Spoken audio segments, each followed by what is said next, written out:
It's gonna sound like I'm swearing, but I'm really not. This is the show. So one of my favorite shows is Schitt's Creek, and one of the things I think is so important about that show is the main character is pansexual, and it's so normalized in the show. There is no struggle arc. It just is completely accepted. And that is what I hope a better representation of what our future can look like, where we're just accepted. And I often wonder if that was what our people's life was back in the day, where it was just accepted. It was just totally normal. And so there was no struggle. There was no big coming out story. It just was. He explained to his friend that he likes wine. Girl, me too. And he likes red wine and white wine, and sometimes he dabbles in the occasional rosé, which I thought was a really nice way to put it for those who maybe struggle to understand. But I watched the show with my family, my husband, my kids, and I do think peace and inclusion starts at home. So my children know, do whatever you like. I love you regardless. I love you always. There's no struggle here. So anyways, I don't want to get emotional because we have lots of family members that all go through this stuff. But as a straight woman, it's easy for me. It's easy for me to feel included, for my life to be recognized as normal, and I want that for everyone, all the time. Sorry, it's not even my struggle. I have Kleenex, thank you. But anyways, today is Pride Month, but just know that, sorry, this is not my struggle, but it sucks that you guys have to go through it. Listening to Keola, I was like, oh my God, don't make me cry, it's too early. And I just put on mascara. Anyways, I know we celebrate Pride Month in June, but just know that we're proud of you all year long, not just in June. Thank you, Chair. Thank you. Members, any more discussion? No? Vice Chair Sugimura. Yeah, thank you very much, Member Hodgins, for doing this resolution.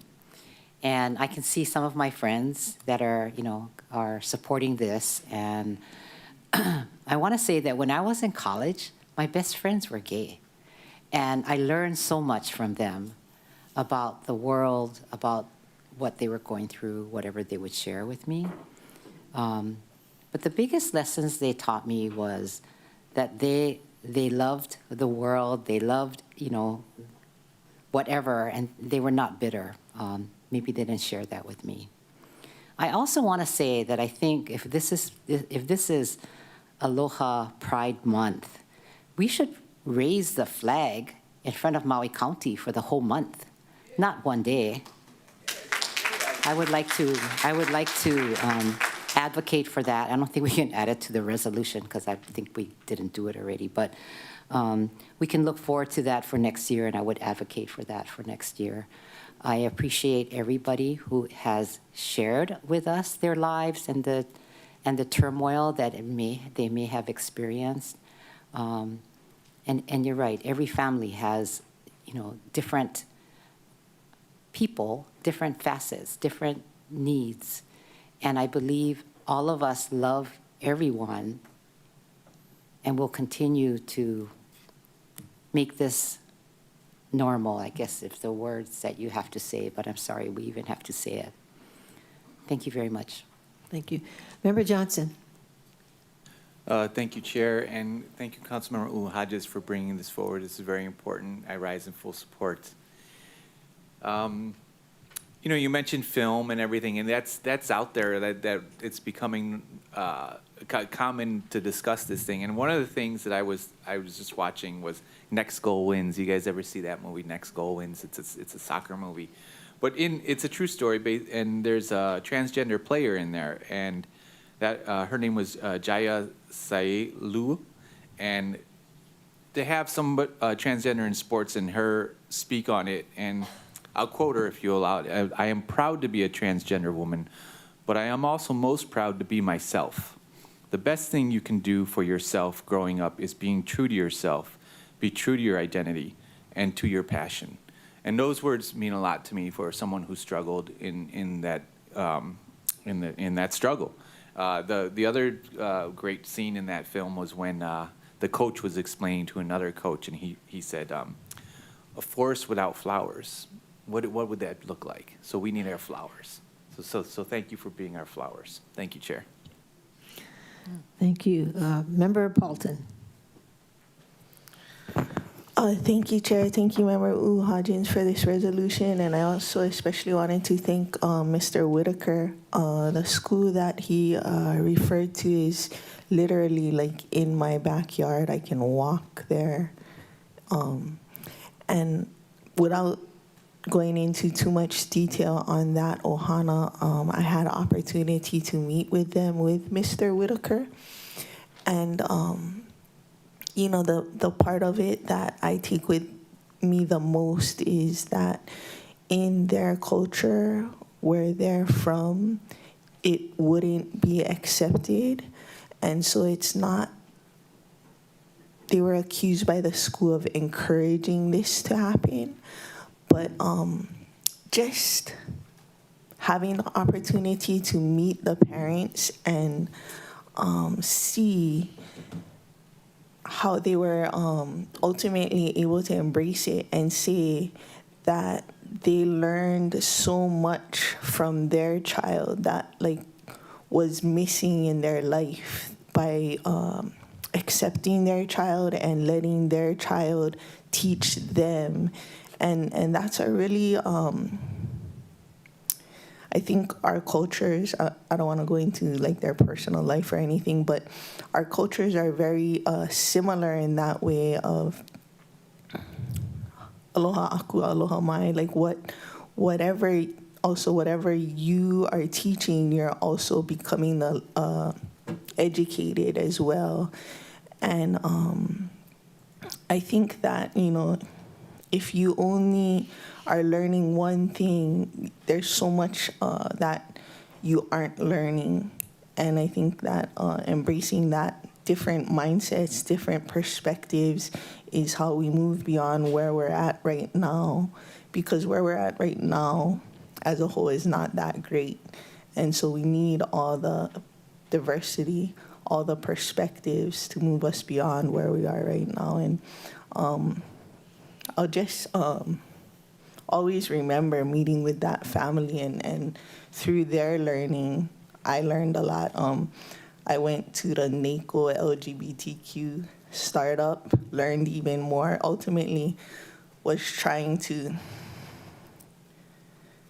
a lot of it revolves around restrooms and people just being able to use the restroom like without a struggle. And ultimately, while we weren't able to move that forward, there were a lot of lessons learned. You know, when Maui Preparatory Academy started, they had a great headmaster, Mr. Robert Landau, and I guess the protections set up were not strong enough to avoid like a takeover in this manner. And then, you know, it really did seem to rip the school apart in this, then rip our community apart. So while I'm thankful for the experience, I'm sad it had to happen and it keeps going to this day. Thank you. Thank you. Anyone else on this side? Member Cook. Thank you, Chair. Thank you, Noe, for bringing this on. This is really a fun day. I'm old enough, and reflecting today with the openness and the acceptance and the joy and the celebration, and comparing it to throughout my life when my friends have, quote, come out, and the pain. And my comment and support for them was an admiration for their bravery. Some of the bravest people that I've ever met have been my gay and lesbian friends who have basically decided to live their life in the open. And it's really sad and inexcusable for how many years it's taken to get here. And I'm happy to be part of this. Thank you. Anyone else? If not, ready for the vote? All those in favor of the motion, please raise your hand, say aye. Aye. 9 ayes, 0 noes, motion carries. Sure. Yes. Sorry. Remember, you can invite them down. Can they either say a couple words if they choose to again, and then come and take photos? My notes say that maybe they have a few words to say. Okay. Please feel free to come down and say a few words. State your name for the record, please. Of course. Aloha, my name is Tyson Giuseppe Sauce.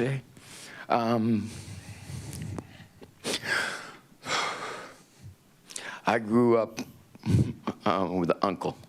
His name was Aunt Guy, and he changed his name to Guy. That's his cross to bear. I always knew something was a little funny with him or whatnot, but we didn't used to talk about things. We just keep people at bay. Now, everything is on the table as far as subject matter goes. And I'm glad with what you did today. And I'm proud of you all. And that is, and also Miss Sujimura, that you proposed to have that rainbow flag above raised for a month. None of us is completely heterosexual nor homosexual. It's all, for lack of a better sentiment, on a spectrum. And we're all one. I'm gonna get off now. I want to speak on the next thing, the noise ordinance.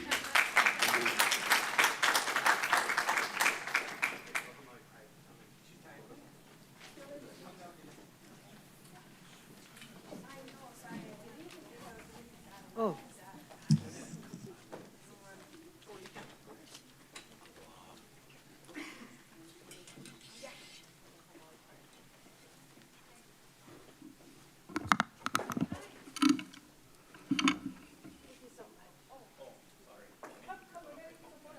Okay.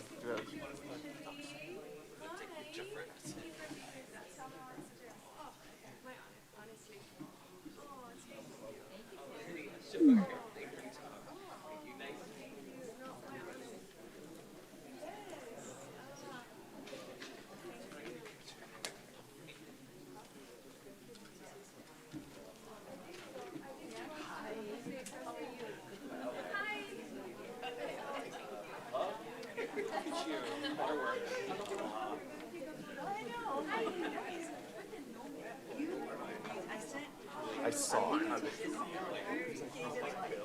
Yeah, it's not easy reading acronyms and stuff. I was a little nervous at first, but I got through it. How you been, bud? Yeah. I gave you my phone number. I went up to Makawao, Aloha House for 3 months, and I got my dual diagnosis handled. So it's a struggle the rest of my life. Holding it back. Are you out? Yeah, I'm out. I moved into Kalahari. We're over here. Over next to the airport in Shaker and stuff. Okay. Okay. Yeah, I'm the first resident in unit number D10. I have a single bed. I have an air conditioner. I have a closet, and I have a desk in my unit. Outside there's 4 picnic tables. Used to get your truck. No, I got rid of that. Okay. I love you, bro. Yeah.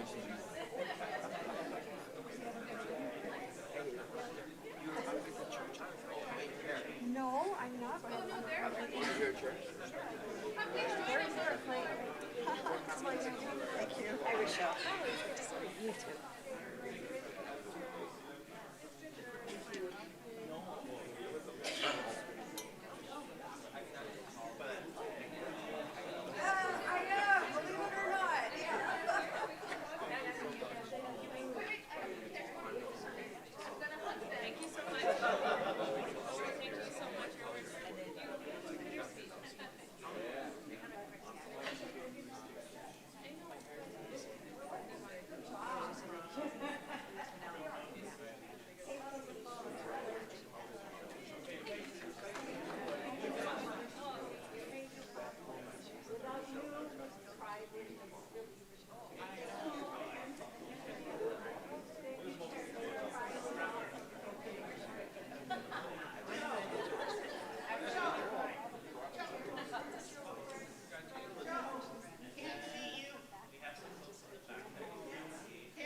Members, could Hello. you please be seated? We have one more speaker.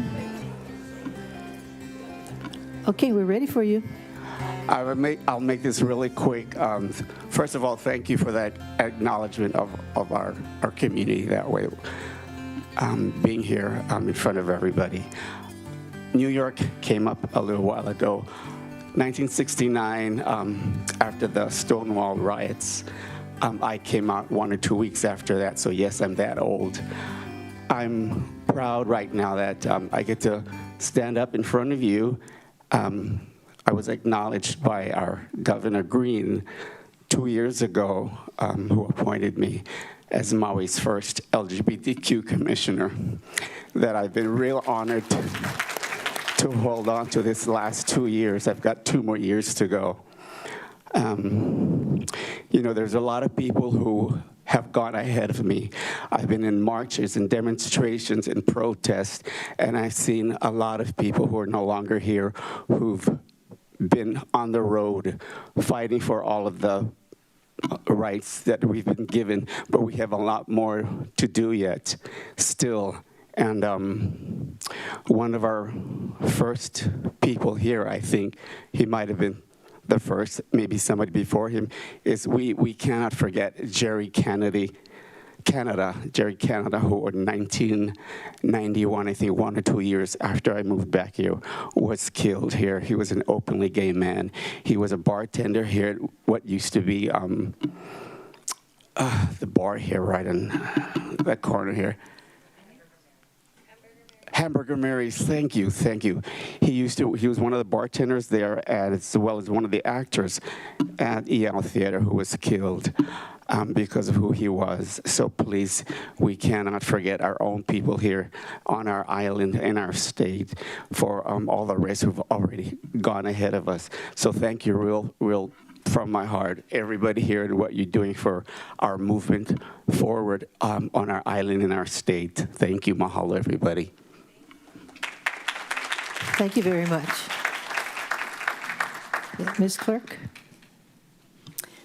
Thank you, Madam Chair. Moving on to testimony, general testimony on any other agenda item. The first person to testify is Dean Wong, testifying on Committee Report 26-37, and he will be followed by Caitlin Miller.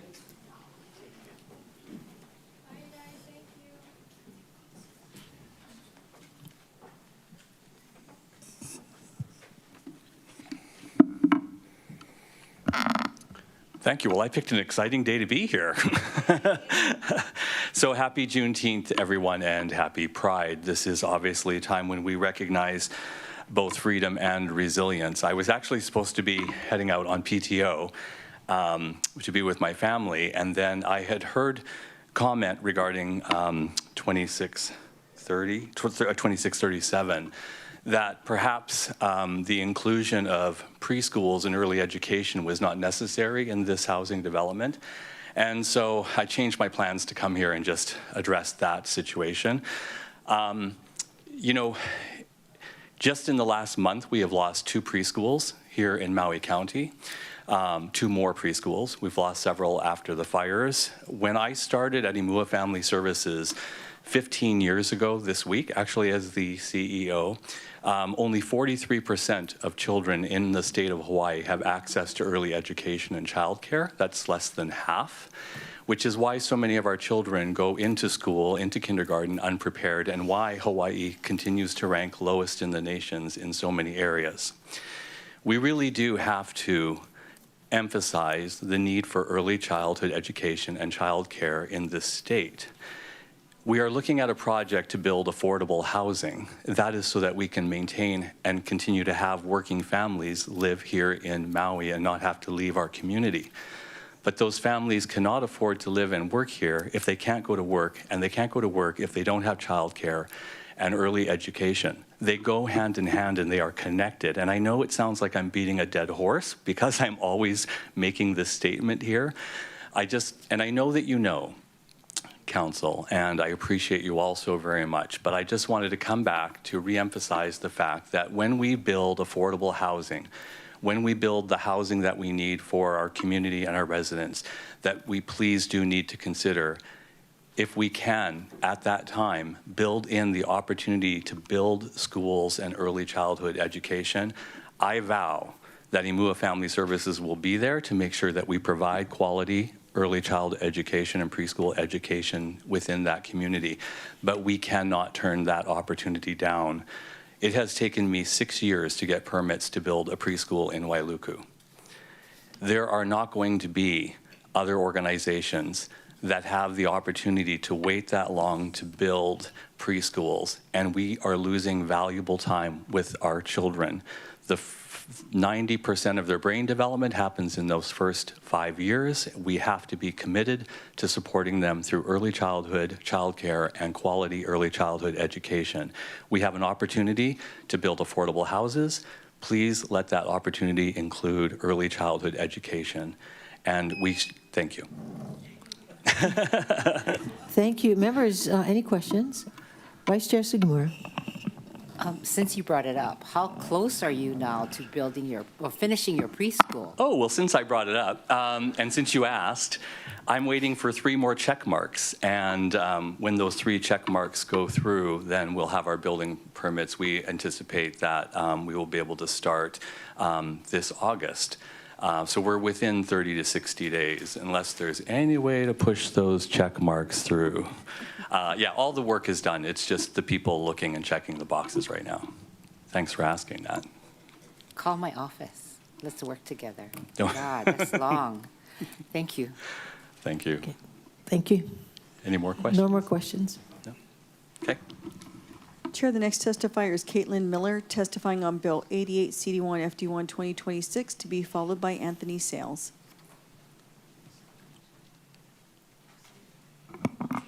Aloha, Chair, Vice Chair, and members of the council. Feel really honored to be here on such an amazing day for Maui County. Thank you, Councilmember U'u Hodgins and Keola, for the work you did on the resolution. My name is Caitlin Miller. I'm sure it's no surprise that I'm here on behalf of Maui Vacation Rental Association to support Bill 88. I would like to begin by again thanking the council, the planning department, the members of the TIG for the significant work that has gone into this effort. Addressing issues that have existed for decades is not easy, and we appreciate your willingness to continue moving this work forward. Bill 88 represents an important step toward modernizing Maui County's zoning framework and addressing long-standing inconsistencies within the code. While this measure does not resolve every issue before the county, it helps establish a clearer foundation for the work that still lies ahead. We recognize that today's vote marks the conclusion of the council's work on Bill 88. While the legislation represents an important milestone, it is not the end of the conversation. Rather, is one step in the county's broader effort to modernize its zoning framework and address other longstanding issues. We appreciate the collaboration that has occurred throughout this process and look forward to continuing to working with the county, administration, and community as these efforts move forward. Thank you for your time, your leadership, and your commitment to seeing this effort through. We respectfully ask for your support of Bill 88. Members, any questions? If not, thank you very much. Here, the next testifier is Anthony Sales, testifying on Committee Report 2637, and he will be followed by Sunny Cave.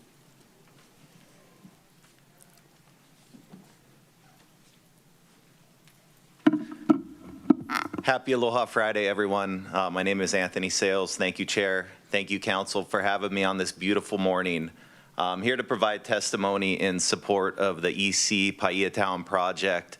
I was born and raised on Maui. Our family relocated from Kihei to Paia Town in 1999, and it is just seriously the best spot to grow up. Now raising my 2 children on the North Shore, it's just been epic.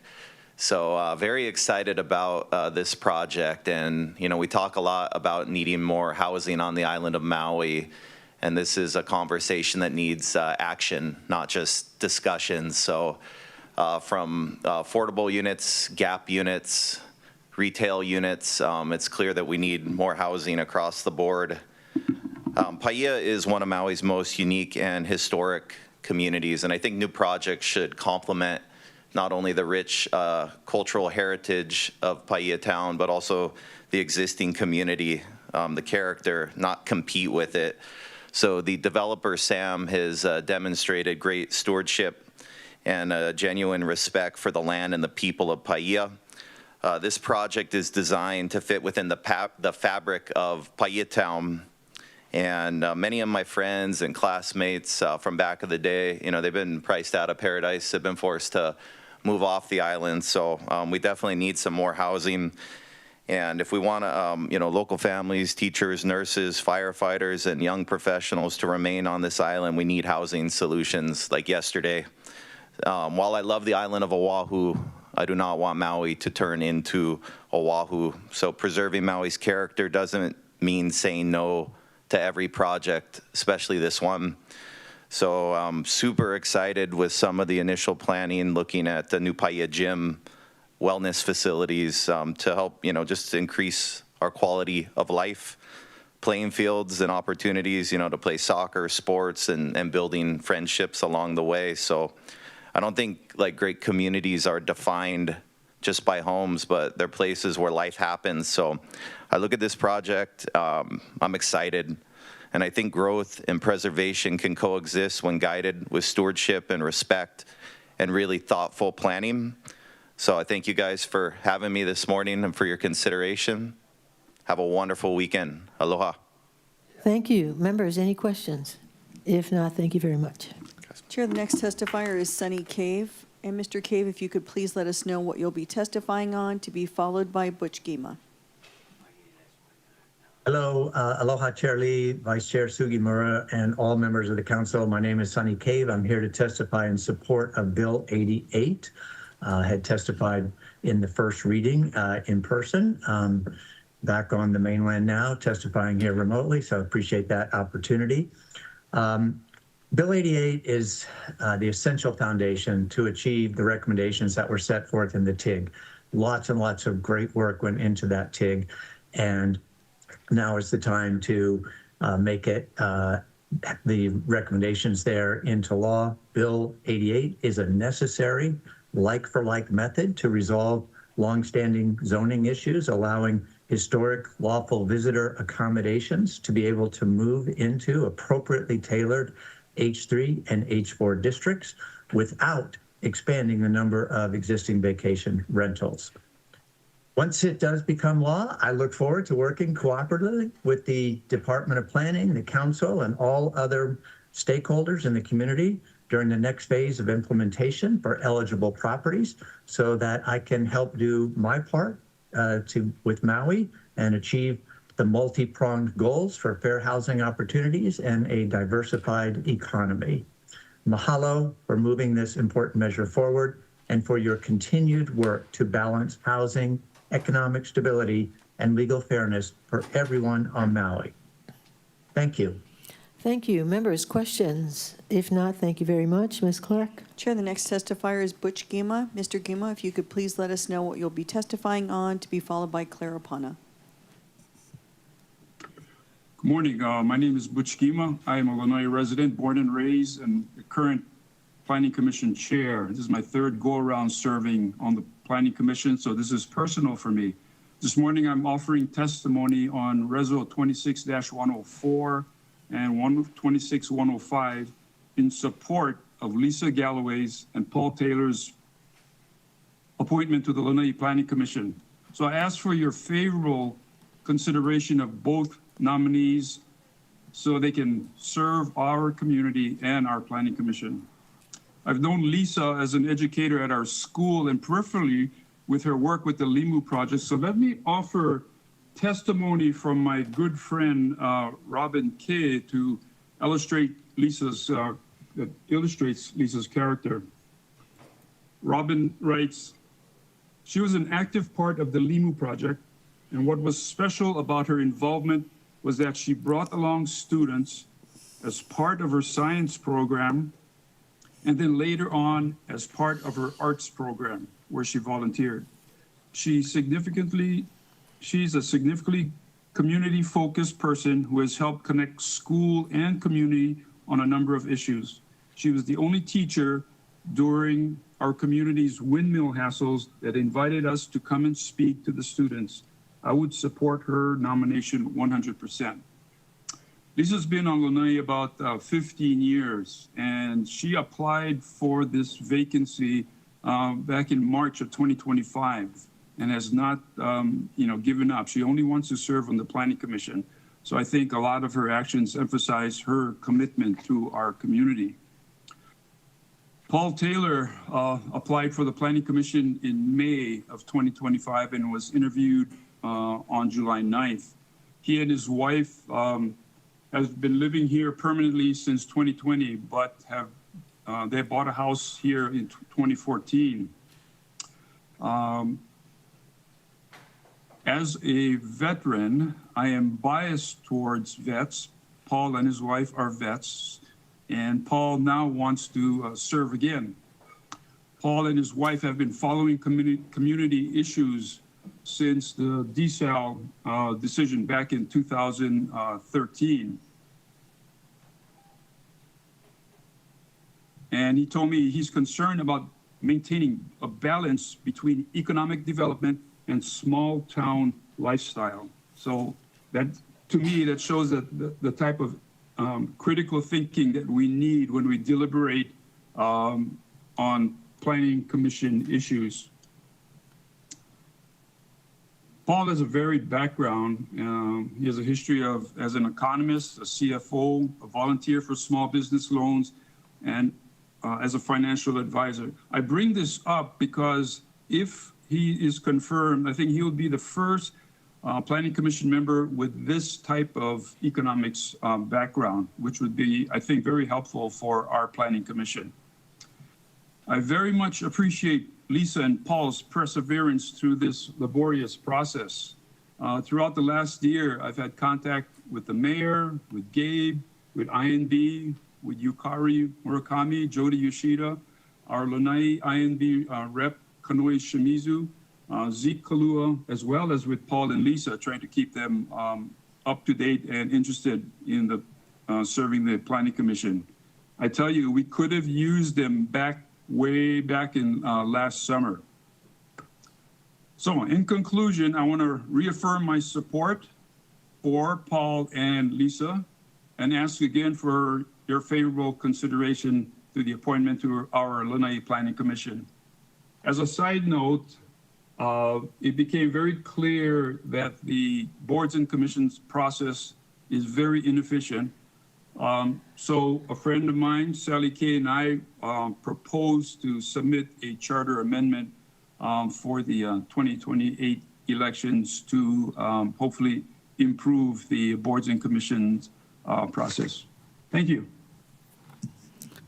Thank you. Questions, members? If not, thanks. Thank you again. Chair, the next testifier is Clara Pana, testifying on Resolution 26109, and she will be followed by Kahelani Silva.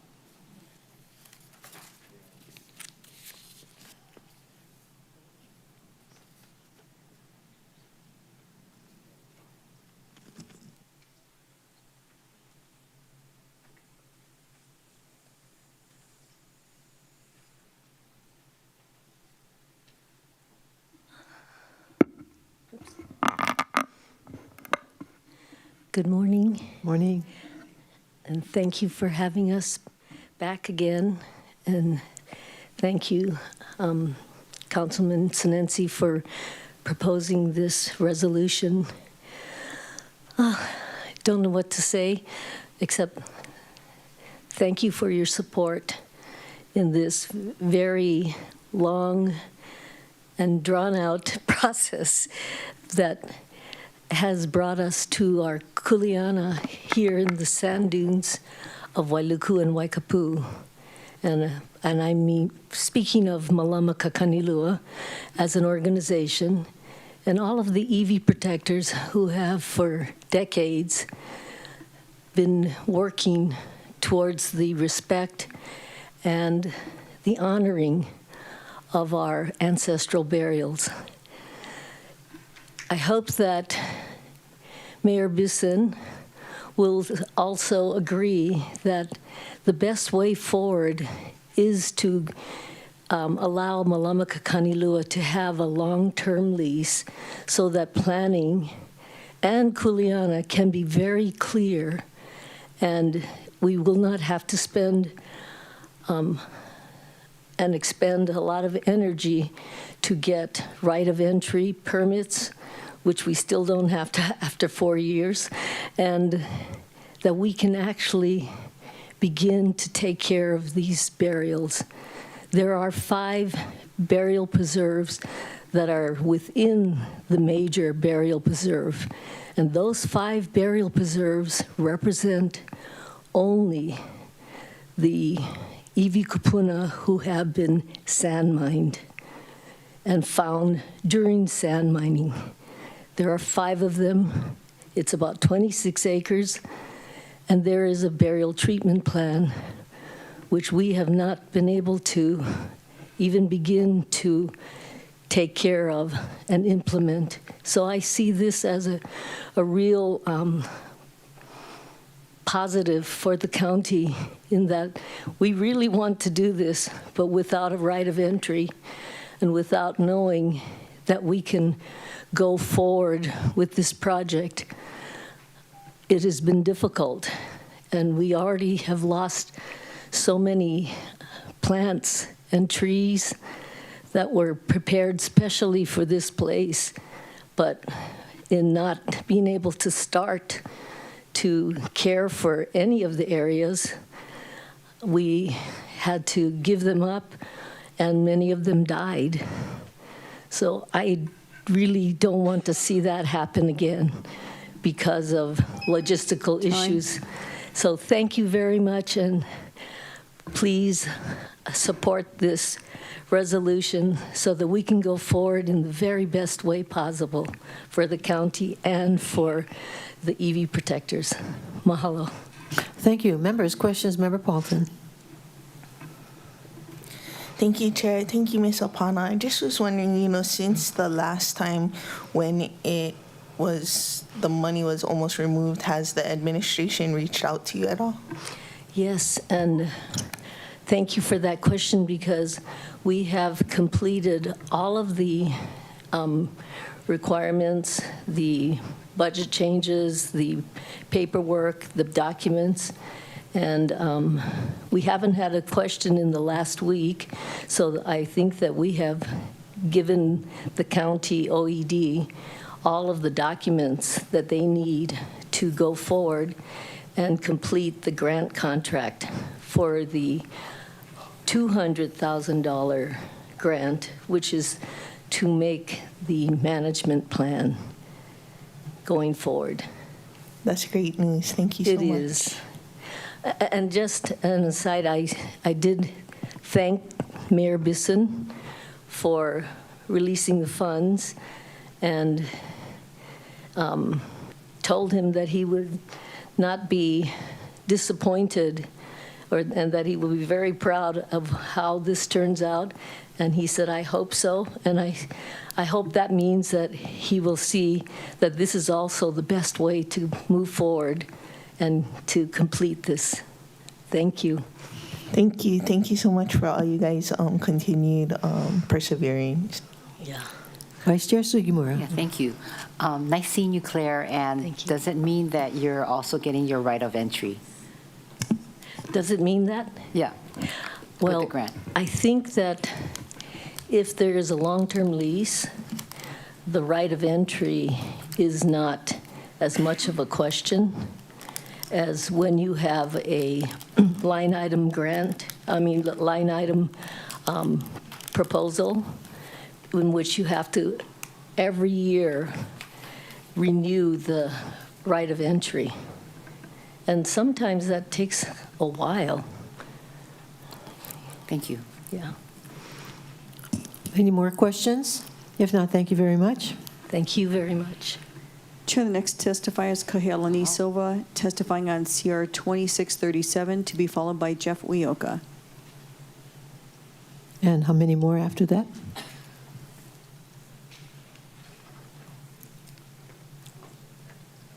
About 7 more, Chair. Okay.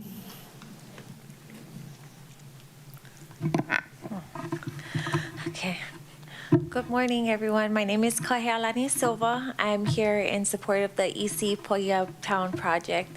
I had stuff written here, but I'm just going to go for it. So I'm here in support because me and my husband, we just moved back home recently. The reason why we were gone is because we were priced out of our home, just like so many other people. And my daughter got to a point where she is hapai again, and she needed help. And so, of course, I come to this rescue as Mama Bear. And, you know, so I have a daughter, I have a son-in-law. They work hard all the time. They do as much as they can. They do everything right. They have 2 children. My mo'opuna shouldn't have to ever end up in the situation that I did, and neither should my daughter. And, you know, it comes at a price to have to leave home where we're supposed to be. It's our birthright, not just a privilege to get to be raising our children here in Hawaii or on Maui, right? And every day that I was gone, it comes with a big burden of knowing that I'm doing so much better there, living in a nice big house that would cost less than what a studio cost here. Just knowing that my family's back here struggling every day that I'm up there doing better than them. I don't want that to ever happen to my children. And so for that reason, I'll support any project that's gonna allow my daughter, my daughter's friends, my daughter's cousins, my mo'opuna, and the people that they grow up with to be able to stay here in their kuloiwi. So with that being said, thank you. Thank you. Any questions, members? If not, thank you very much. Chair, the next testifier is Jeff Uyoka, testifying on Committee Report 2634, to be followed by Caesar Ursik.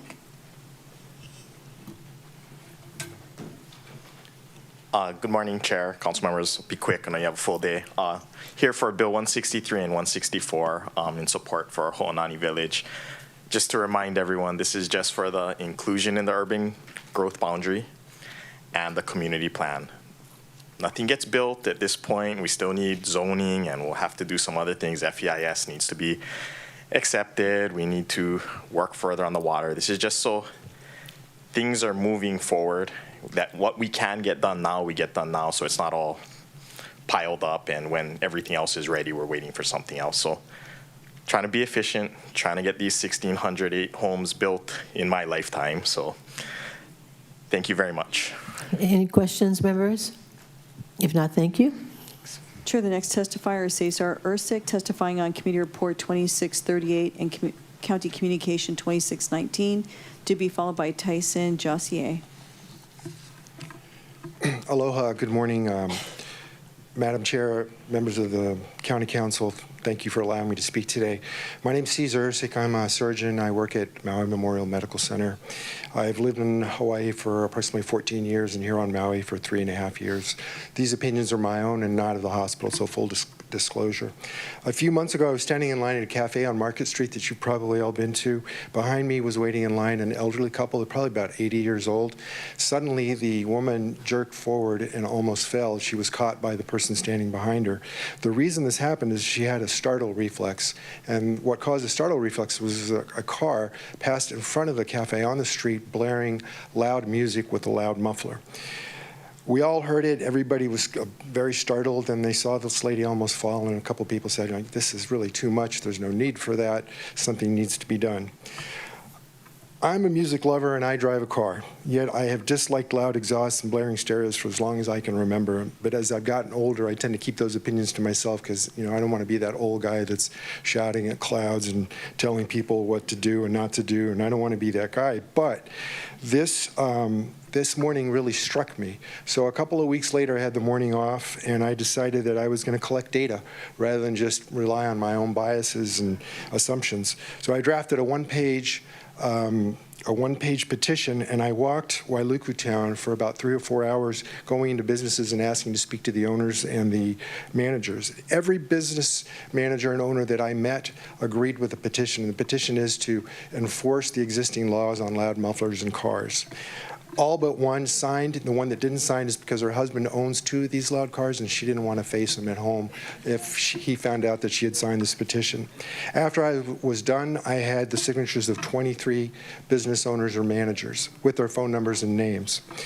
Some of these include a bank, 2 churches, Wailuku Public Library, many cafes and restaurants and clothing stores. And if I had had time to continue walking, I'm sure that I would have found many, many more people, not necessarily business owners, but just people who live and want to have a quiet Sunday morning or a quiet Saturday evening and not have to listen to this noise.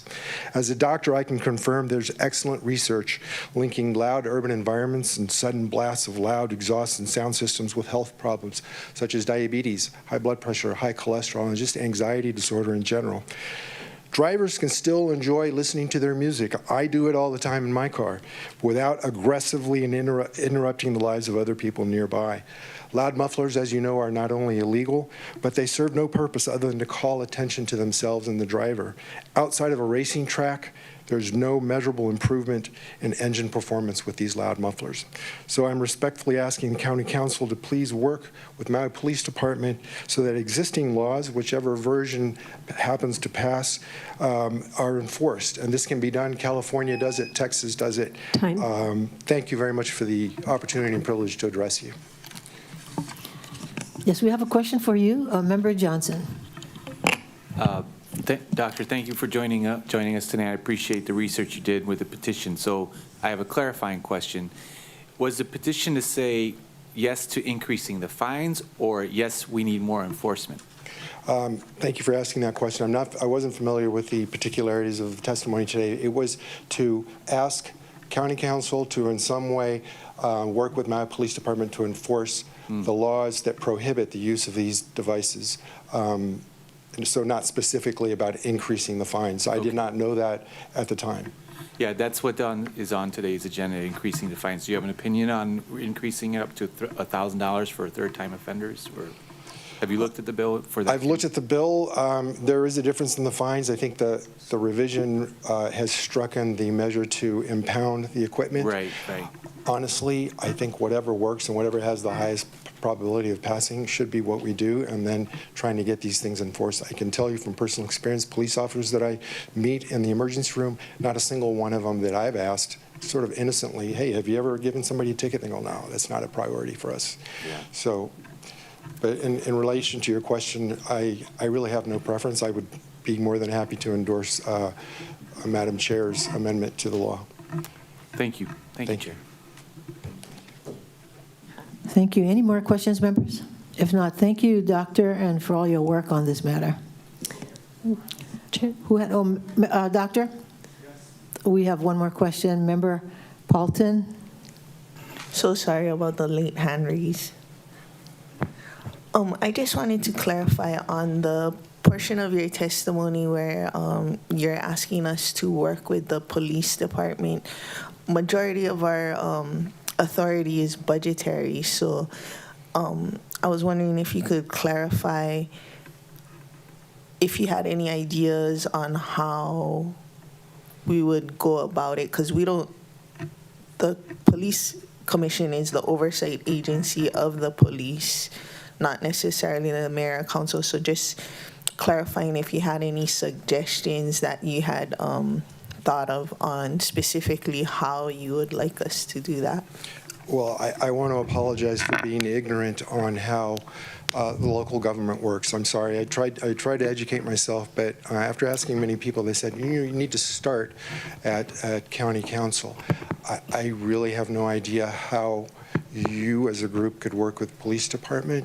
I was hoping that there is some influence in terms of that, but if not, then happy to withdraw the testimony if that. Oh no, no, I don't mean to call you. I don't want to call you ignorant. I mean, this is all a learning opportunity for everyone, whoever is watching right now. But I just thought maybe you had some ideas. Well, I don't worry about it. If you don't have anything, I don't have any ideas. Yeah, because I do. Thank you, thank you, Madam And I'm Chair. working for you. Thank you, ma'am. Yes, Member Sinensi. Thank you, Dr. Ersic, for your testimony. I was just curious, as a doctor, and I know the hospitals are, for areas of healing, and do you, as a doctor, hear some of this music near the hospital? I mean, because those are my concerns. If people are blaring it near hospitals and schools where people are healing or resting, those types of things. I wish I could answer yes, but truthfully, the hospital is hermetically sealed, so once you're Right. inside, you don't hear anything. My Okay. concern is more just for the general citizens walking around, trying to live their life, and then all of a sudden having to interrupt. Right on the for street. 15 to 20 seconds. I mean, literally, you can't even speak to someone while this is happening. All right. So, but no, there's no direct impact that I'm aware of on the hospital itself. Thank you. Thank you. Thank you very much. Next testifier. Chair, the next testifier is Tyson Josier, testifying on Committee Report 2638, to be followed by Malama Men. Aloha again, everyone. I'm Tyson Saucier. I read about this a couple days ago on the chance of having the ability to come up here again and be able to speak on a subject matter that is I care about. I get very annoyed sometimes by some of both these mufflers but especially the music.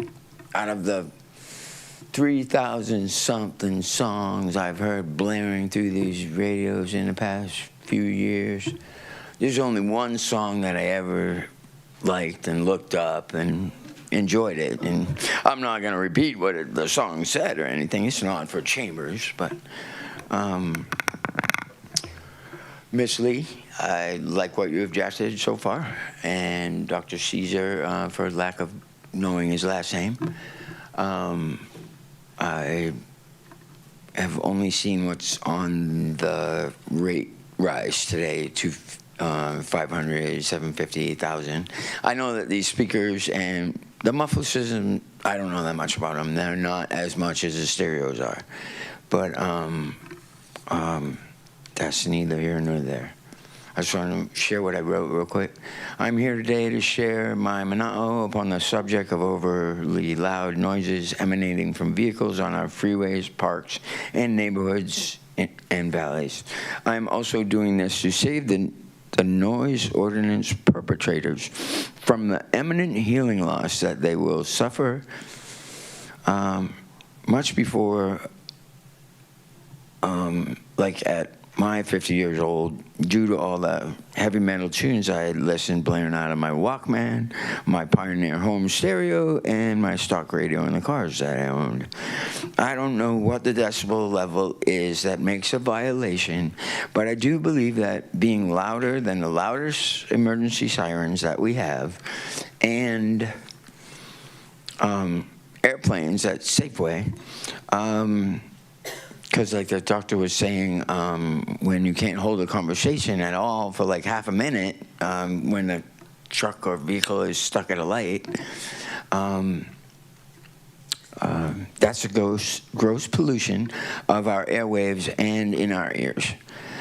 I have a question for you, Ms. Lee, or what decibel level makes a violation? Yeah. We'll be discussing that, Okay. but we're not really talking about decibels. We're talking about feet, 50 feet. Okay, all right, cool. Well, I might find myself working on this issue with you guys at some point in time, and the MPD, I don't know. But I'm not. Time. That's all I got to say. Okay. And much luck and love to all you. Aloha, happy Juneteenth. Thank you. And, Any questions? If not, thank you very much. Okay. Next testifier. Chair, the very next much. testifier is Malama Min. She'll be testifying on Bill 88 and Committee Report 2635.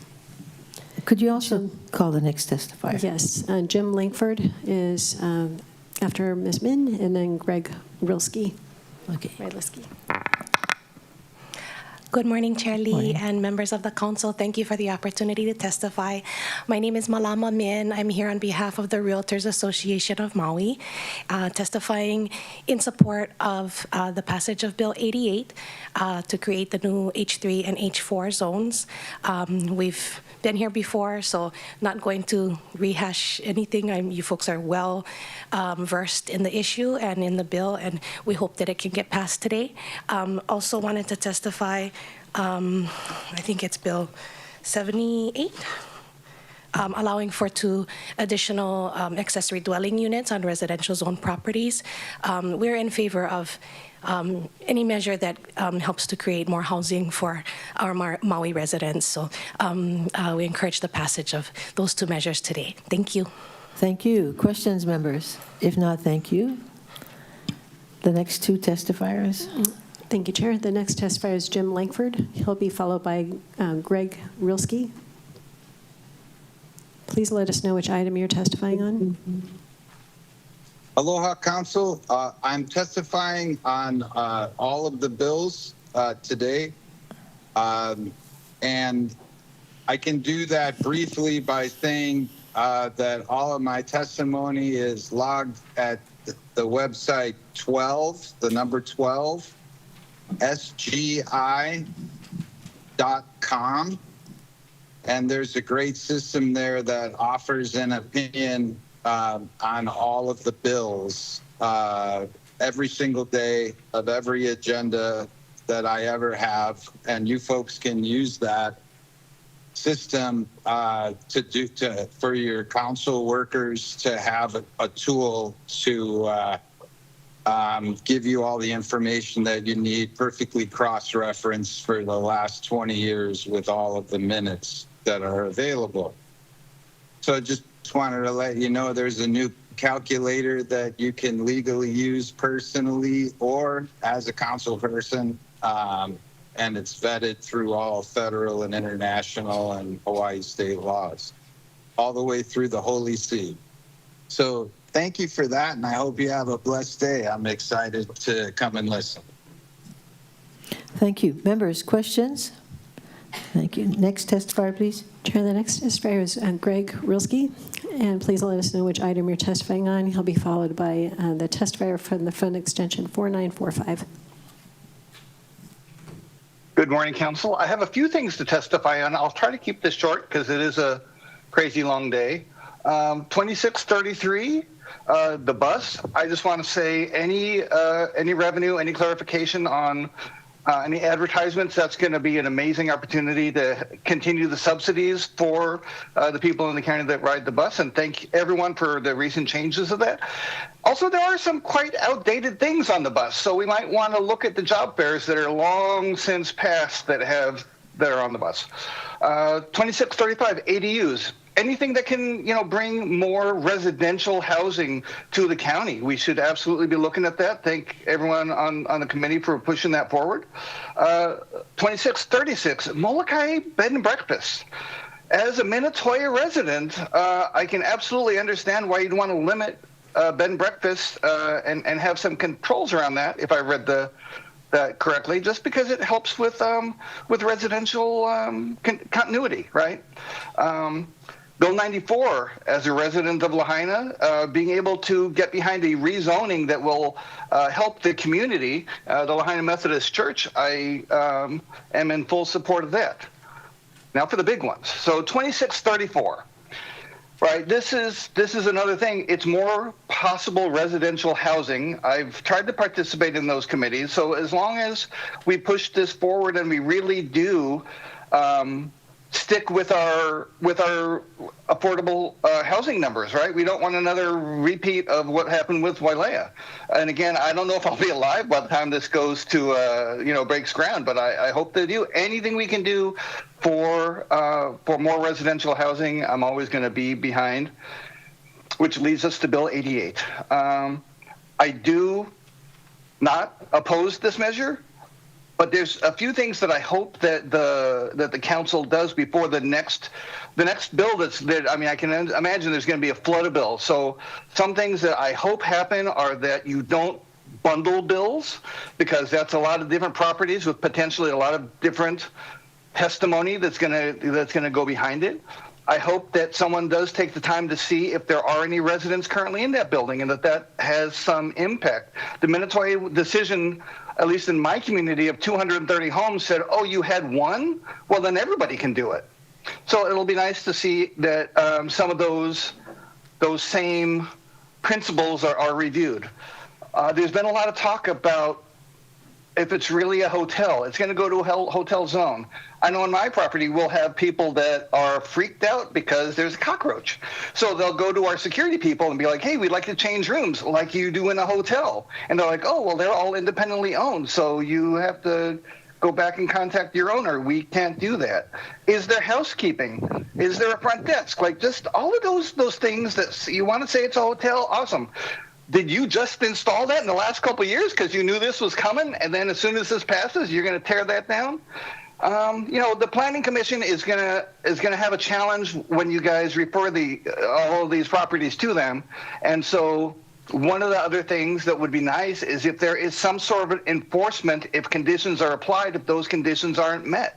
Mahina Hina just has had for over 40 years, there's going to be beach access. And lastly, I don't want to put any more work on your guys' plate, but before you even address this, it would be amazing if we could get those shoreline protections and parking and everything else addressed.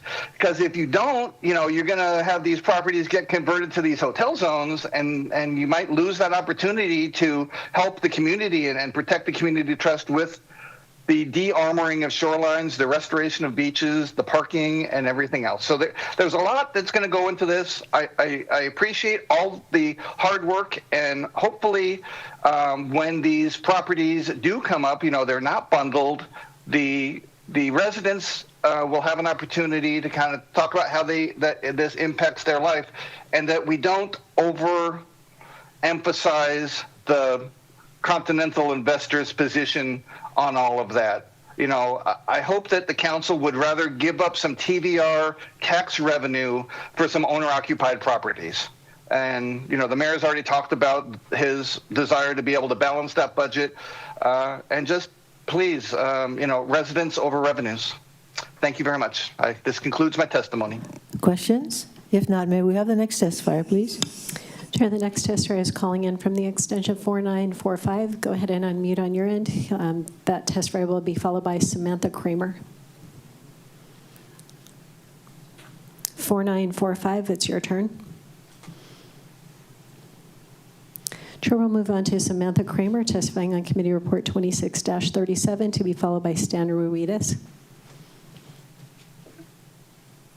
Aloha Chair Lee, Vice Chair Sugimura, and members of the council. My name is Samantha Kramer, and in regards to Dean Wong's testimony, this is my 3-year-old's first week at Imua, and so I literally dropped him off and did not expect to come here, but I did. So I just made this testimony. I am of Chop Suey ancestry, to include Native Hawaiian. I'm a mother and Maui resident. Although I was born on Oahu, I was raised on Maui and have spent most of my life calling this island home. My Ohana's roots on Maui span many generations, and I am writing in strong support of Resolution 2684 and the EC Paia project. Growing up on Maui, I have seen firsthand the challenges local families face in finding housing they can afford. The reality is simple. Maui does not have enough housing to meet the needs of its residents. This issue is deeply personal to me. While some of my ancestors worked in Maui sugar fields, my family's connection to this island goes back long before the plantation era. In the late 1800s, my great-great-grandparents immigrated from Kumamoto, Japan, to work in Maui sugar plantations. They later moved to Oahu in search of greater opportunity. Sorry, this is super personal. When I was 8 years old, my family was able to move back to Maui because attainable housing was available through the Maui Lani project. And that same year, my father transferred to the Maui Fire Department and dedicated his career to serving our community, ultimately retiring in 2019 as Assistant Fire Chief. Today, many local families and essential workers do not have the same opportunity. We need housing options for all members of our community, including, not limited to, firefighters, police officers, nurses, county employees, small business owners, and young families who want nothing more than the chance to live and thrive in the community they love. While no single development will solve Maui's housing crisis, projects that thoughtfully add housing opportunities are part of the solution. At the same time, it's important that growth is accompanied by the infrastructure needed to support it. And as someone who works in Paia, I understand residents' concern about traffic and roadway capacity. As this project moves forward, I encourage continued attention to ensure that road improvements and traffic mitigation measures are sufficient to support both existing residents and future growth. The proposed mix of housing, including workforce and income-restricted units, can help create opportunities for residents across multiple income levels while supporting the long-term needs of our community. And in conclusion, I want future generations to have the same chance my family had, the opportunity to live and work and serve their community and raise their families here in Maui. And for these reasons, I support Resolution 2684. Thank you. Questions, members? If not, may we have the next testifier, please? Chair, the next testifier is Stan Ruidas. Please let us know which item you're testifying on. Then we'll go back to see if we can get extension 4945 to unmute on his end.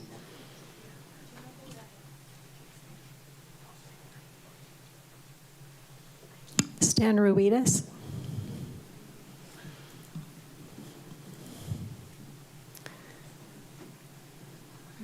Yes. Mr. Ruidas, if you click on the mic button at the top. Oh, no, I see him. Oh, Good morning, Chair Lee and council members. Morning. Can you hear me? You're the cable guy, right? No, not the one. Can you hear me now? Yes, yes, yes. Okay, so I'm testifying on Resolution 26-104 and 26-105 in support. I'm supporting Lisa Galloway and Paul Taylor. So I'm currently the managing director of the Lanai Limu Restoration Project. And Lisa has been instrumental since the beginning of when we started this project, bringing kids to the farm and showing them the restoration project. And more recently, she is instrumental in having the Hokulani project support kids learning the Limu barrels that we had at the school. And, she'll be really good on our planning commission that I was on before. And I also support Paul Taylor, who is my neighbor, two houses down. I've known him for many years since he came to Lanai. And, being a fellow vet, I'm sure he'll do a very good job on our planning commission. That's it. Thank you. Thank you. Any questions, members? If not, may we have the next testifier, please? Thank you, Chair. We'll call the testifier with the last four digits, 4945. We can see you're unmuted. Aloha, aloha. This is Jesse Lau. Can you read me? Yes. Oh, hi again, Alice. This system is kind of frustrating. I kept on unmuting and then mute and unmuting and mute, and then they put me at. It's a lot easier if I just go there and I wait for everybody to talk because I'm kind of anxious that they're going to press buttons and cut me off again. So thank you for your patience too, Luna Ha'omolu. And thank you, OCS Director David Rotz, for taking all the phone calls that I've been directing towards the County of Maui, if you know what I mean. And thank you for Council Rollins Fernandez's Limahana for getting me the numbers this morning, because I called OCS number and then some guy named Keone answered and it just gave a message. So I was worried that I might miss the testimony. Okay, let me know when I got 30 seconds left. This is JC Law from Waiakoa Ahupua'a up there in Kula. I'm here to represent Kula until Bobby gets on board. I'm in a safe place where the police can't come and get me. The past few, not few meetings, but more than a few meetings, the cops kept on coming and interrupting me so that I couldn't testify. I'm going to testify on I don't have an agenda here. I think it was the Kupa'aho O'ike, the Pledge of Allegiance. You guys would be interested to know that over the phone, the Pledge of Allegiance is on mute, and I can't even hear you guys. And then on the part where the ceremonial resolution, it didn't tell me anything when you all went to go taking pictures and shaking hands, and I had to push buttons again to try to get. I thought I was cut off. I got back online, but I guess it was just muted. So I asked the person that gets paid to be clerk reads the entire agenda, Papa Kumu Mana'o, before the meeting, so the Kanaka with no access to the information can speak with relevance to any items on the agenda. I have no access to an agenda. I don't even know what you guys are talking about, but I was able to listen to all the testifiers and figured out a little bit of it. I've been reading a book called The Stolen Kingdom about the illegal overthrow about Queen Liliuokalani and the Kingdom of Hawaii government. And I felt just a little bit of the indignation the Queen felt when a person at district court was getting paid to judge me for allegedly harassing the county elections clerk. I won't use her name, but I'll just refer her to as Joan Doe. I pray right now in the name of Jesus Christ and Queen Liliuokalani that any evil spirits that can hear my voice, pele pela. Okay, are you done? No, I iko kahu. Go back and destroy your master. The Hawaiian people have suffered enough already. Members, any questions? Thank you for your time. Yes. Any questions? If not, thank you very much. May we have the next testifier? Chair, the next testifier is calling in from the last four digits, 2320.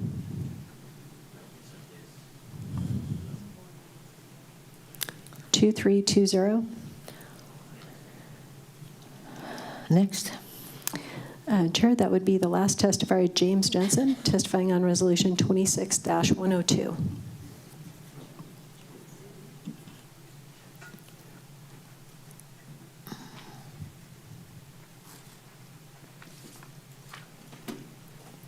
Tom, are you going to testify? Oh, okay.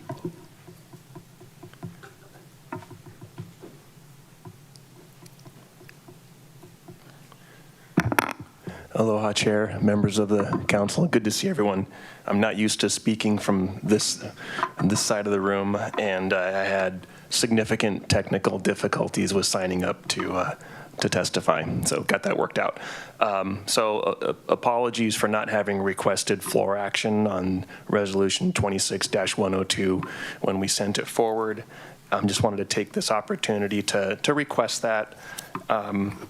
The resolution is for a land acquisition for the property on which the Kealaloa well will be constructed.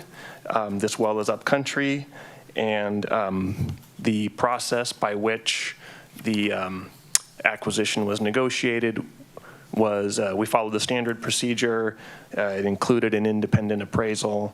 And we just want to act with some urgency on source development projects. If we were to act today, that would save time, just allow us to move forward with the project diligently. The acquisition price is $470,000. Of that price, $250,000 is being contributed by the Department of Land and Natural Resources. So we appreciate them for that.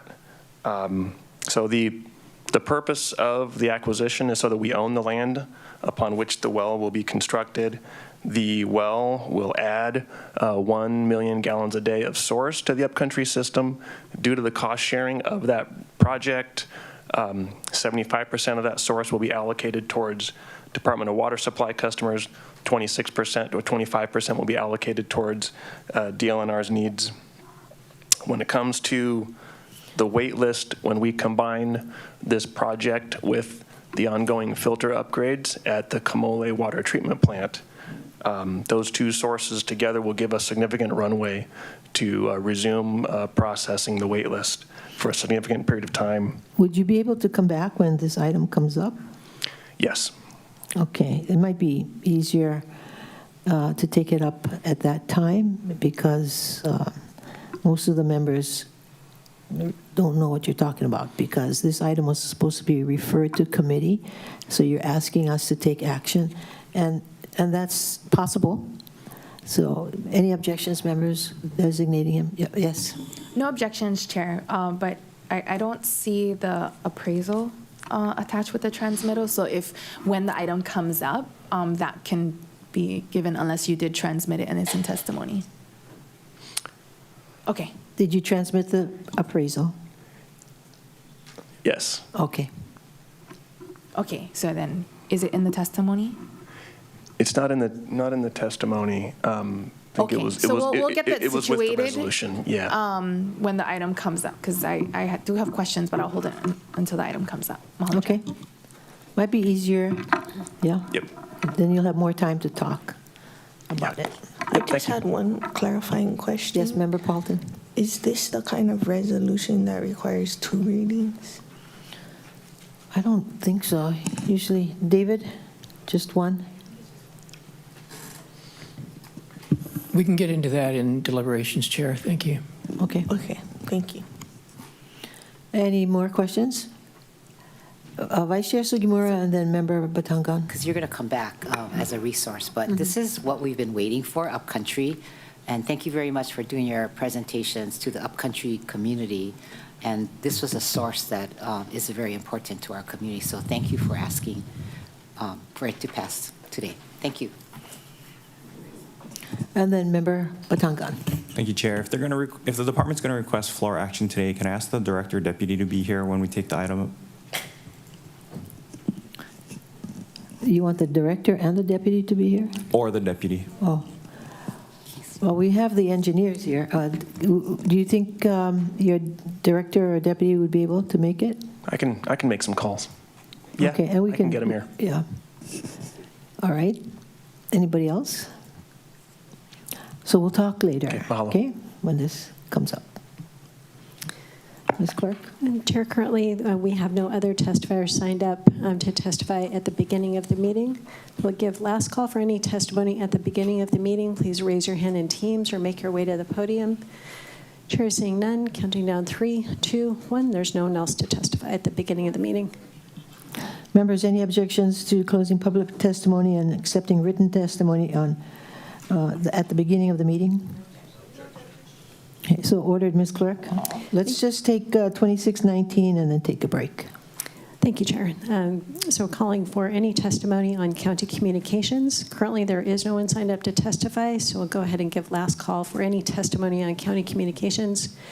Counting on 3, 2, 1. Chair, there's no one to testify on the county communications. Any objections to closing public testimony and accepting written testimony on county communications? So ordered, Ms. Clerk. Chair, before you is County Communication 26-19 from Council Chair Lee, transmitting a proposed amendment to Bill 119-2025 entitled Bill for an Ordinance amending Section 9.36.040 Maui County Code on penalties for prohibited noise violations. Members, if there are no objections, may I request that CC 26-19 be postponed until we consider Committee Report 2638 from the What's Up Committee? So ordered. So at this time, if there are no objections, I'd like to call a recess for 15 minutes. Okay? Meeting will be reconvened at 11:15.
Will the council meeting of June 19th, 2026 please reconvene? It is now 11:26 a.m. Ms. Clerk. Chair, before you is County Communication 2620 from the Budget Director transmitting proposed amendments to 1, Bill 70 CD1 2026 entitled A Bill for an Ordinance amending the fiscal year 2026 budget, increasing estimated revenues bond lapsed bond by $4 million, capital improvement projects, Department of Management, Wailuku Kahului Community Plan Area, new appropriation for Halau of OEV Art for $4 million, and Appendix C, Department of Management, Wailuku Kahului Community Plan Area, new appropriation for Halau of OEV Art for $4 million, and 2, Bill 80, 2026 entitled A Bill for an Ordinance amending Ordinance 5818, 2025, relating to the issuance of general obligation bonds of the County of Maui, issuance, sale, and delivery of said bonds, Department of Management. Vice Chair Sugimura. Thank you. If there are no objections, may I please request that the County Communications 2620 be postponed and taken up with Bill 70, CD1 26, and Bill 80, 2026. Any objections, members? Thank so you. ordered. Ms. Clerk. Chair, we're moving on to committee reports, and we currently have 2 testifiers signed up. The first is Dick Mayer, to be followed by someone calling in with the last 4 digits, 2320. Mr. Mayor, can you please let us know what item you'll be testifying on? I'll be on bills 163, 164. I believe that's 2634. Okay. Okay, I'll begin. We obviously need a lot of affordable housing in Central Maui. However, the bills before you, the 2 of them, are premature at this point because you don't have all the information that would be contained in a full environmental impact statement. And there are many other reasons I'll give below why that bill should be tabled at this point. Even the County Planning Department has shown that adequate housing, affordable housing, is already fully entitled in Central Maui. The council is attempting to act only on a draft EIS, which received a lot of testimony pointing out gross deficiencies in that document. And especially I would call your attention to the comments that will be made when you finally see the final EIS by the State Department of Transportation Airports Division. Please wait until the final EIS is completed before taking up any actions on these bills, even referring it to the public hearings. And if alternatively, recommend that the developer scratch the housing project and come back with an M1 light industrial project with a provision that no dwelling units be allowed on this parcel. Let me give the reasons why I make this recommendation. The 1,608 housing units are directly under the flight path into Kahului Airport. There'll be a lot of daytime noise that would be extremely disruptive. But more importantly, at night, it would be highly disturbing to the sleep needed by the children and working residents who need a good night's sleep rather than listening to the airplanes landing at the airport. And you'll see some studies done concerning average noise levels. That's not the relevant thing to look at, because what's really more important is to look at the periodic loud noises that will be most disruptive to sleepers as each airplane passes overhead during the night. The proposal will require each of the 1,608 units to be permanently sealed off from fresh air. That's in their recommendations. 2 problems. There's a health concern from mold and other environmental factors if there's no fresh air. And more importantly, or as important, I would say, each unit must have air conditioning, which will result in very expensive electricity costs that will make these so-called affordable units unaffordable. All 1,600 of them will probably be unaffordable given the electricity costs. There are no schools nearby, and the 600 to 700 children will need to cross the road, O'Kelly Road, go by the parking lots to either Home Depot or Target, cross the highway going to the airport, and then eventually crossing the newly expanded Pu'unene Avenue just to get to school or to playgrounds. That would be unacceptable and very, very dangerous. This is an island away from the needed infrastructure. Time. Let me conclude, please. Well water is most uncertain because it hasn't been tested, and there's only one well, and if that well goes out, this project will without any water supply since it's not connected to the county water system. Please put funds that the county would help use for this project, such as Hanson Road and many other road improvements. Please put that into getting the Kamanu Shopping Center site, which is fully entitled, and the Waikapu Country Town, which is also fully entitled. Please help get those two projects going, and that will meet most of the needs or all of the needs for housing in Central Maui. And there are other projects as well. Thank you for taking my testimony. Members, do you have any questions? If not, thank you. May we have the next testifier? Chair, the next testifier is calling in with the last 4 digits, 2320. Aloha, Chair Lee. This is Pamela Tumpa and members of the County Council. Happy June 19th. I just wanted to ring in on 3 different bills.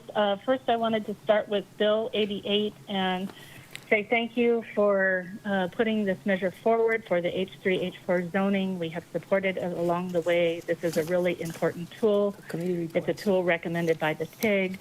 We appreciated your strong support to get it to second reading, and we ask for that support again.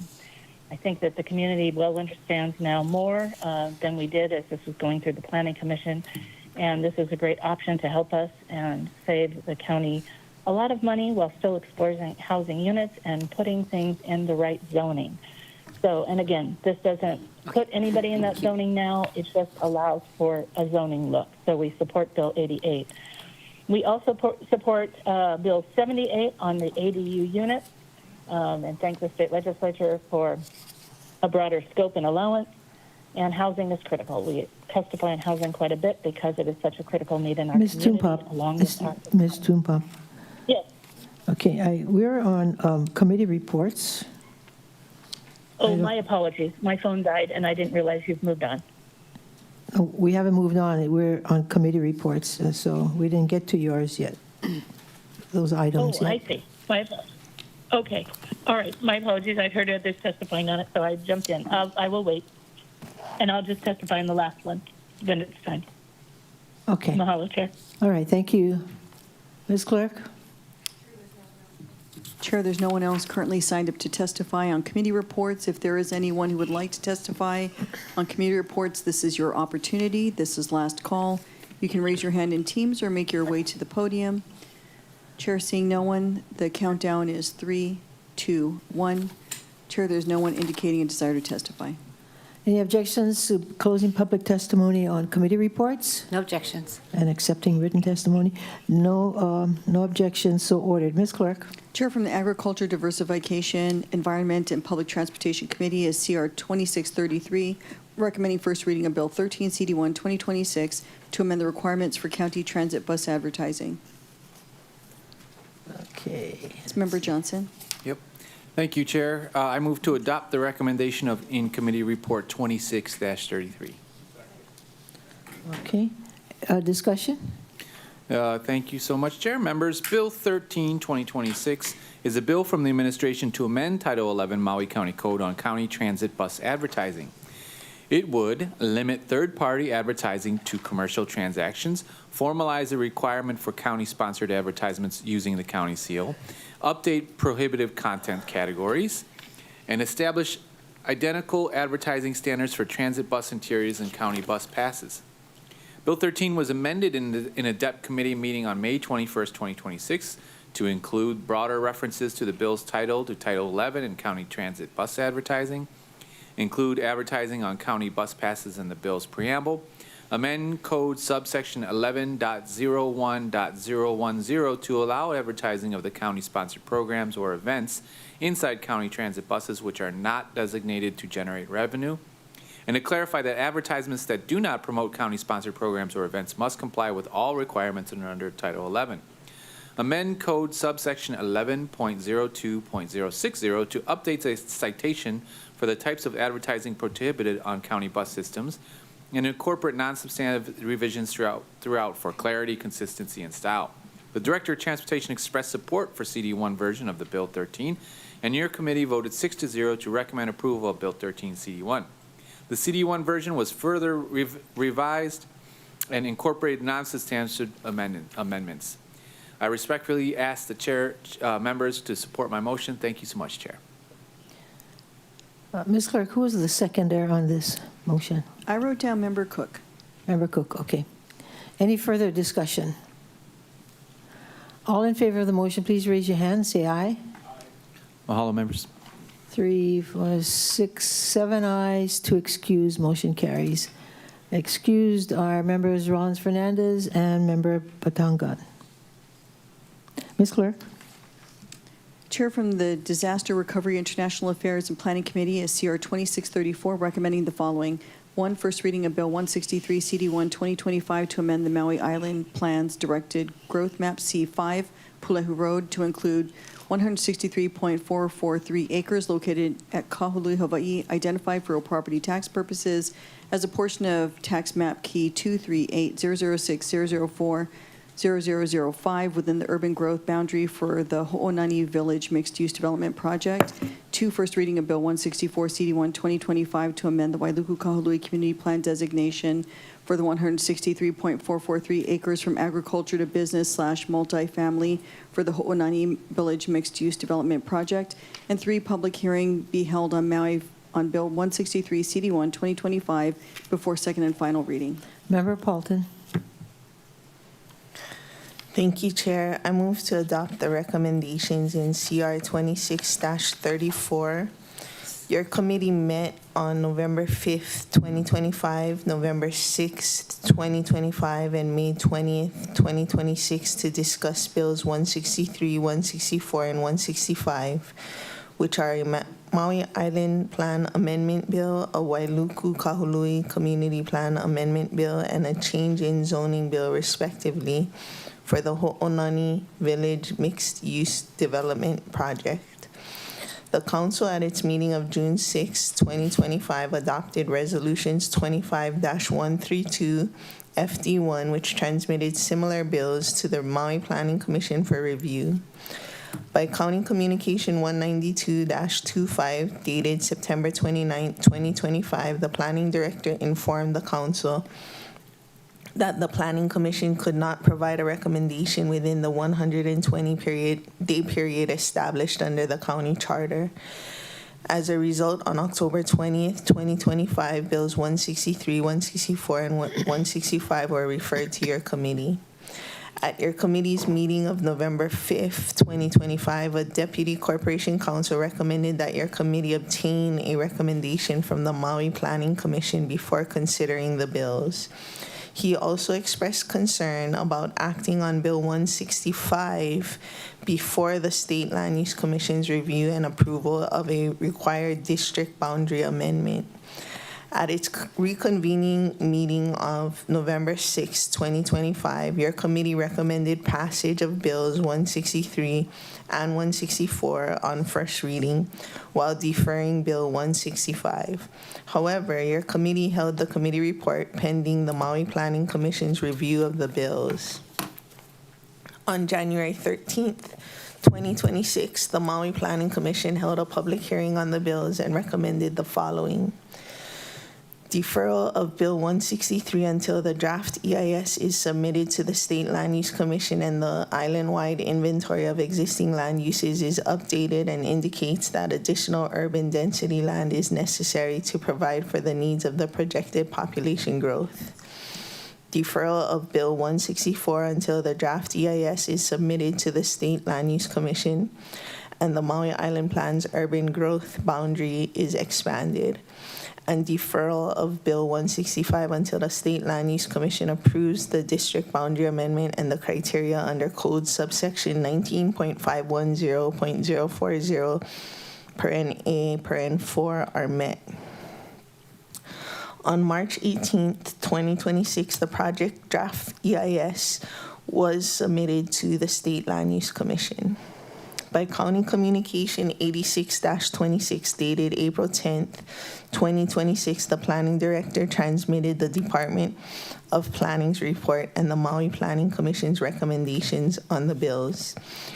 At your committee's May 20th meeting, your committee agreed to amend Bills 163 and 164 with a proposed CD1 version to correct the property size from 166.511 acres to 163.443 acres, update the bill's procedural history, attach a meets and bounds description of the 163.443 acre portion of the property, attach the applicable Maui Island Plan and Community Plan maps. Your committee also agreed to defer Bill 165, which may be scheduled after the state LUC decides on a proposed district boundary amendment. Finally, on June 5th, 2026, the planning director transmitted the department's updated island-wide inventory of existing land uses. Several departments provided comments on Ho'onani Village, ranging from land use, traffic, transportation, water, wastewater, and cultural resources. Despite some of the comments raised, your committee supported Ho'onani Village as it would provide much-needed housing for the county. Under the county charter, the council may pass bills 163 and 164 with at least a 2/3 vote of the council's entire membership. Under Code subsection 2.80b.060c, a public hearing must be scheduled on Maui before approving a non-decennial amendment to the Maui Island Plan, which is Bill 163. Your committee voted 5-1 to recommend passage of Bill 163 CD1 and Bill 164 CD1 on first reading. For my personal comments outside of the procedural history, granting the Maui Island Plan Amendment and the Community Plan Amendment would only allow at this time the intersection of what the state zoning is and the community plan designation is, which I think is like agriculture.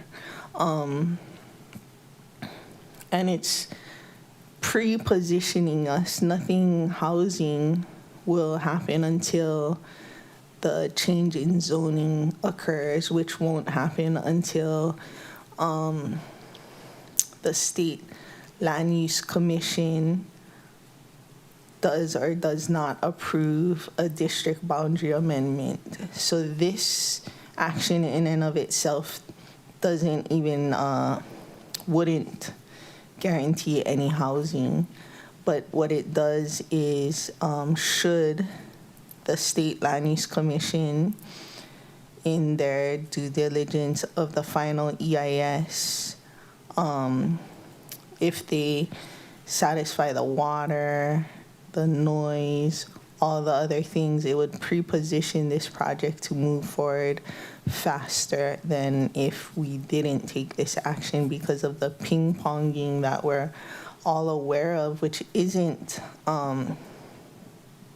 helpful and we've known about for quite some time. I think member Uuhajin said she's trying to work on this with some of our state counterparts at HHFDC, but that ineffective system, which also a lot of times requires us to hold affordable housing funds to what they is considered shovel ready but isn't really shovel ready, is a problem for us in being able to create housing in a timely manner. And I think, you know, with what has occurred in many of our districts with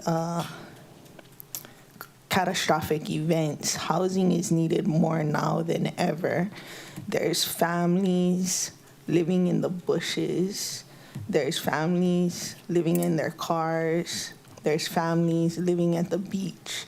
And it's not ideal to have them live under an airport flight pattern, but I think that it's more humane that they live indoors in a building. And I realize, you know, we are working to get the infrastructure for Waikapu Country Town going. I don't know that there's anything more we can be doing to have it happen faster. But part of the issue when we work with developers on private lands is we're not in control of all the things. There's a project coming up potentially in the Pili where we will own the land, we will provide the water and the sewer, and in that situation we control a lot of the aspects, and to me that is an ideal situation. But we don't always get to make decisions on ideal situations, and so I think for me, especially knowing the struggles of so many people I know just to get housing, and being that I know not a lot of people support rentals, but it won't flip out of affordability as fast, that it's just to, like, you know, give people a chance to have some hope that there will be housing. So ultimately, depending on what comes out of the FEIS, I may not vote in support of a change in zoning, but I can't see myself at this point not giving them a chance to move forward when it's so desperately needed as housing. And at the end of the day, if it just becomes light industrial without housing, that near the harbor and transportation hubs is needed as well. So I'm going to be voting in support at this time. Thank you. Chair, if we could just get a second. Second. Seconded by Vice Chair Sugimura. All right, any more discussion? Yes, Member Hajens. Thank you. I've said a lot about my support on this project, so I'll keep it short. But I would like to echo what Member Paulton said, that we're not going to have the desperately needed housing tomorrow. This is a support to continue the conversation to eventually have housing there. We also need to make a decision about our housing crisis now, and then what our housing crisis is going to look like in 7 to 10 years if we don't continue to take action to continue this conversation and others. So happy to support this, Chair. Thank you. Member Cook. Thank you, Chair. I'd like to speak to two aspects of this. I'm supportive of it. I was on the island plan where we did the urban growth boundaries. There was a lot of debate during the time about having enough land designated for urban growth. The concern was keeping it smaller so that we wouldn't have overdevelopment. What was discussed then and what has happened is when you have a structured supply constraint, then the prices are going to stay high. The fact that this isn't going to be built for a long period of time because there's a whole lot of things to do, this action basically creates, okay, there's more supply potentially available, which will mitigate the prices. By keeping everything how we've been doing it for years, of just like tight, tight, tight, it's working against us in the market because there's nothing available.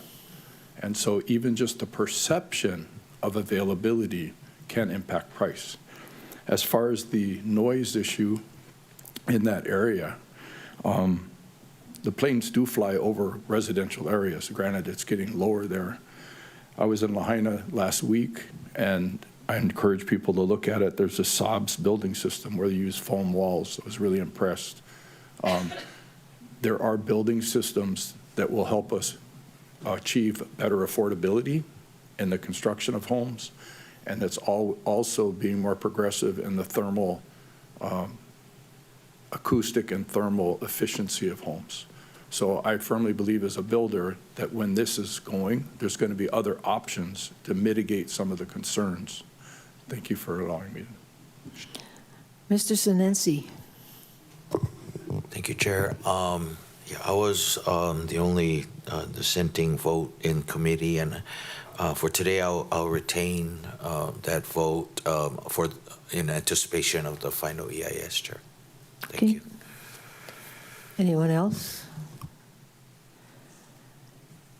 And I'll be voting aye because when we all started together 8 years ago, that's when we first receive the Atherton Waikapu Country Town project. Until today, not one house has been built. And that's typical. That's really typical. It's unfortunate, but it's typical. And it's until that process is changed, we're going to struggle to get affordable housing in the future. Anyone else? Vice Chair Sugimura? I support this, and for all the reasons that we have been talking about probably for years, and let's move this forward. Okay. Member Johnson? Sure. When I was chair of affordable housing, the thing I would always say to people to try to get us motivated was, if your hair's on fire, you best act like it. That quote has changed now because a whole town burned down. So if a whole town burned down, we should act like it. We should try to make this process as streamlined as we can. Now, as far as the solutions to if it's loud and underneath an airport, I understand what Councilmember Cook is mentioning. I also brought it up in committees that we're also in charge of the landscape plan, and trees absorb sound. Trees around your house help oxygen flow. Those are all very important parts that when we get to this, and this is down the road. In fact, maybe those trees aren't even planted yet that would be on that parcel. But the point is that we could have a bit more say when we get further down the road with this, where we can help with that mitigation of the sound. So I'm in support of it. Thank you, Chair. Okay, thank you. So ready for the vote? Roll call. Councilmember Sinensi? No. Councilmember Hodgins? Aye. Councilmember Cook? Aye. Councilmember Rollins Fernandez? Excused. Councilmember Johnson? Aye. Councilmember Paulton? Aye. Vice Chair Sugimura? Aye. Chair Lee? Or I'm sorry, Councilmember Batangan? Excused. And Chair Lee? Aye. Chair, you have 6 ayes, 1 no, 2 excused. Motion passes. Okay, excused are members Rollins Fernandez and Batangan. Okay, moving on. Chair from the Housing and Land Use Committee is CR 2635, recommending first reading of Bill 78, CD1, 2026, to allow for the construction of 2 accessory dwelling units for residential use on residentially zoned lots, consistent with Section 46-4.8 Hawaii Revised Statutes. Member Hodgins. Thank you, Chair. I move to adopt the recommendation in Committee Report 26-35. Moved by Member Hodgins, seconded by Member Cook, to recommend, to approve Committee Report 2635, recommending Bill 78, CD1, 2026 for first reading. Discussion. Member Hodgins. Thank you, Chair. Your Housing and Land Use Committee met on June 3rd, 2026 to discuss Bill 78, 2026. It was also on the committee's agenda on May 20th, but we didn't have time to discuss it then. The bill aligns with Maui County Code Section 46-4.8 Hawaii Revised Statutes to require counties to enact an ordinance by December 31st of this year to permit at least 2 accessory dwellings units on residentially zoned lots. The council initiated this code change last November by adopting Resolution 25-203 to transmit a similar bill to the Planning Commission for review. The commissions met on this bill in February and March of this year and recommended approval with revisions. The council received their recommendations in May. The commissions recommended several revisions to Bill 78, including removing zoning districts affected by HRS Section 46-4-8, including and amending other districts to ensure consistency. Your committee supported the commission's recommendations and revisions, as well as others, including a revision to state that the bill does not affect conditional zoning agreements executed before the bill takes effect. Your committee voted 7-0 to recommend approval of Bill 78, CD1. And because this bill includes revisions in addition to those the Planning Commission recommended, the bill does also need 6 affirmative votes to move forward today as required by the Charter. Thank you, Chair. Any more discussion? Member Paulton. Thank you. I'm supportive of this not only because the state mandates it, but also thank you, members, for passing the parking requirement bill that we did in previous to this bill being heard. A lot of times people talk about parking requirements as a hindrance to housing, but to me, it's especially in the aftermath of the Lahaina wildfire, it's truly a life-saving measure to not clog up the streets to go in and out when there is a fire engine coming in or an ambulance coming in or whatever it is, that there is sufficient parking. And for ADUs, it is by bedroom. So, you know, there are other constraints that may not allow you to have 2 ADUs. Like, you still have to abide by setbacks, parking, and to me, it's not to try and constrain people, but try to make our neighborhoods livable and safer. And so it gives me more confidence in passing this, that there are safeguards in place that would require people to have off-street parking, that would require them to meet the other parameters that we have for safety and livability. Thank you. Any more discussion? If not, all those in favor, please raise your hand and say aye. We have 8 ayes, 1 excused. Member Batangan, motion carries. Members, we're approaching 12 o'clock. Do you want to take the Molokai issue first and then take lunch? Oh, okay.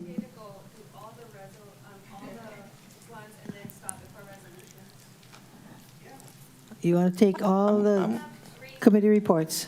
And then I have to leave at lunch. Okay, all right. Only if you promise that everybody will be efficient. I cannot speak for everybody. You can. Okay. Ms. Clerk. Thank you, Chair. From the Housing and Land Use Committee is Committee Report 26-36, recommending first reading of Bill 84, 2026 to restrict the number and specify the locations of bed and breakfast homes on Molokai. Member Uhajins. Thank you. I move to adopt the recommendation in Committee Report 26-36. Second. Moved by Member Uhajin, seconded by Member Rollins Fernandez to approve the recommendation in Committee Report 2636. Discussion, Member Uhajins. Thank you, Chair. Your HOU committee met on June 3rd again to discuss Bill 84, 2026, which caps the number of bed and breakfast homes on Molokai at 5 and sets the limit where they can be located and how close they can be to each other. The Council referred a similar bill to the Molokai Planning Commission for review last October when it adopted Resolution 25-190. The Commission reviewed the bill in January and recommended approval with revisions. Their revisions, which related to where and how close the B&Bs can be, are now included in Bill 84. The bill responds to community concerns on Molokai about the proliferation of short-term accommodations. The Molokai Community Plan is currently the only area with no cap on B&B permits, so this will set it. Currently, there is one existing B&B permit on Molokai, which is in Kaunakakai. That permit will not be affected by this bill, and your committee voted 8-0 to recommend the approval of Bill 84. Thank you, members, for support on this motion. Any more discussion? No discussion? All those in favor of the motion, please raise your hand, say aye. 8 ayes, 0 noes, 1 excused. Motion carries. Excused is Member Batangan. Ms. Clerk.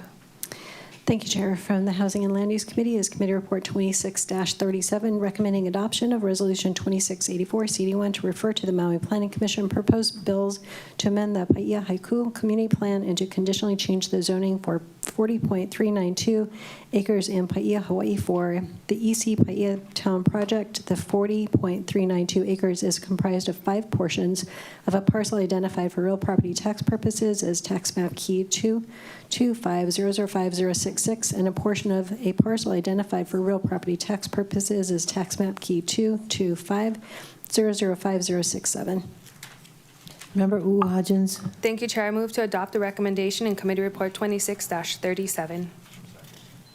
Moved by Member Uhajin, seconded by Member Cook to approve the recommendations in Committee Report 2637. Yes. Discussion, Member Uhajins. Thank you, Chair. At your Housing Land Use Committee meeting of May 20th, 2026, your committee discussed Resolution 26-84 to refer to the Maui Planning Commission proposed bills to grant various land use entitlements for the EC Paia Town project. This project will be a mixed-use development on approximately 40 acres in Paia, including about 170 residential units, commercial space, a medical clinic, and public parking lot, and as we heard earlier this morning, hopefully a preschool.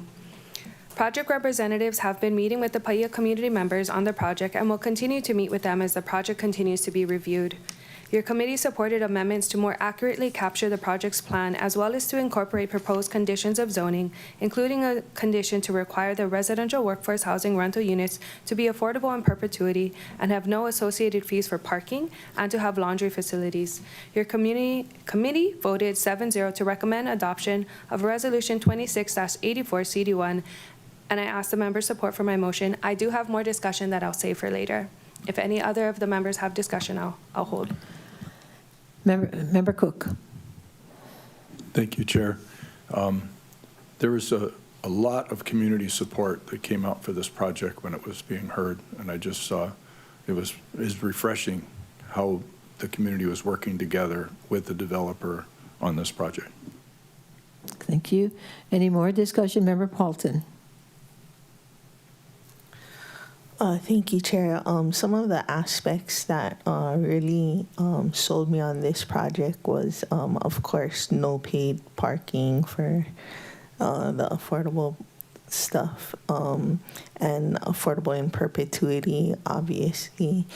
I liked also that the commercial section would conform to the old Paia Town building style, because there did seem to be a lot of concern about there being like strip mall type things.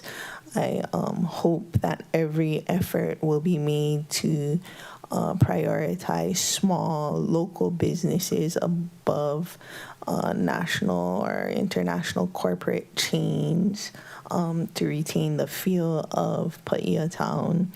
I like that there is also opportunity to discuss more options for not being a ghost community with non-owner occupied people. If we're creating housing, because it is a housing crisis, it should have people living in it, whether it's affordably to rent it or owner occupied. We want people from our community to form that community, and I'd love to prioritize essential workforce, which can include a whole range of people, like all the people that couldn't stay home during COVID, our teachers, our medical care, and they have a range of incomes as well. So those are some of the things that I like about this process. We will continue to follow it as it goes through the rest of the process of, I think, DBA and other things. But those are some of the reasons why I'm supporting it. Vice Chair Sugimura. Thank you. I support this project. I did read testimony about, and it's really outside of this project's Kuleana, about Paia Bypass. And the Maui Metropolitan Planning Organization has that project on as one of its projects to do. So I'd like to let the developers or builders to know that it is something that is in the horizon, that I would request for their support when it does come up through the Maui Metropolitan Planning Organization as a funding source, and to work together as a community. But I support this project, and thank you very much for putting this together. Thank you. Okay. Member Paulton. Sorry, second and final. Hearing Member Sugimura also jogged my memory that the developer did commit to funding the moving of the bypass, and from the schematics that I saw, I think that it will also create safer escape and evacuation routes, which is really critical in also the aftermath of all the things that we've been through recently, especially since we've been on the council. So just one other thing that I forgot to mention, which is ironic because it's high up on my priority list, evacuation routes and more connectivity. Thank you, at his expense. Any more discussion? If not, all those in favor, Yes, member. Even though I Hudgens. promise for everybody to be efficient, I will be as quick as I think I can. But I'll pick up where the other two members left off, as well as discussing the bypass. So we do have a very small existing bypass that's currently one way. It goes from basically town into Paia and Upper Paia and out. So this project proposes to turn that into a two-way street, which is going to be really helpful. When I was first driving, which I only got my license at 18, I would drive my brothers back from paddling practice to home while my parents were still practicing, and we would be stopped at about 5-ish at Kaunoa Senior Center, and that's no longer the case. That tiny little bypass has helped us so much. So I'm excited to see what not only the two-way street bypass does, but the rest of the connecting streets. This action today, not too dissimilar from Ho'onani, isn't going to create the desperately needed houses we need tomorrow, but this helps continue the conversation. And I'm a Yimby. I'm actually really excited to have some homes in Paia because we have not seen any more homes in Paia since I got my license. So, you know, like 20-something years ago. I think we talked about this a while ago. I remember when Kua Bayview was built. That was in the 90s. You were helpful. On the council. You will, yeah, and you know the expansion of what is now Skill Village, and then where I grew up was built in the 70s, and then the small housing development that was made across the street from the fire department was built in the early 2000s, and that was it. That's the last affordable housing project or housing project we've had in our little town. And Paia has only gotten smaller since my grandma was around. And we've lost homes to short-term rentals, as we just discussed in our last bill. So we have less residential housing in Paia than we ever had before, which is why I support this project. I know people are concerned about traffic, me too, but the traffic is not really brought on by our Paia residents. It's the people that use our town as a drive-through to go to Hana or Haiku or everywhere else. But the traffic of the town is not because of the Paia residents. So I'm really excited at the potential of our Paia community being able to continue calling Paia home for now and generations to come. And this island, and we just talked about Ho'onani, and we talked about workforce housing in South Maui and Lahaina and even Lanai, which I'm so happy about too. But I'm happy that my community gets to share in that kuleana of continuing to house our local people. I think that's it for me for now. I think we'll continue to discuss, so I'll save a whole bunch of other talking points for later. Thank you, Chair. Anyone else? If not, all those in favor of the motion, please raise your hand. Say aye. 8 ayes, 0 noes. Motion carries. One excused, Member Batangan. Ms. Clerk. Thank you, Chair. From the Water Authority, Social Services and Parks Committee is Committee Report 26-38, recommending discharge from further consideration of Bill 119, 2025, to increase fines and establish penalties, including the forfeiture of sound amplification systems for vehicle noise violations. Member Sinensi. Mahalo, Chair. Move to adopt the recommendation in CR 26-38. Moved by Member Sinensi, seconded by Vice Chair Sugimura to approve the recommendation in CR 2638. Discussion, Member Sinensi. Thank you, Chair. Your Water Authority, Social Services, and Parks Committee met on October 20th, 2025 and May 21st, 2026 to discuss Bill 119, 2025. The bill would increase fines and establish penalties, including the forfeiture of sound application systems for vehicle noise violations.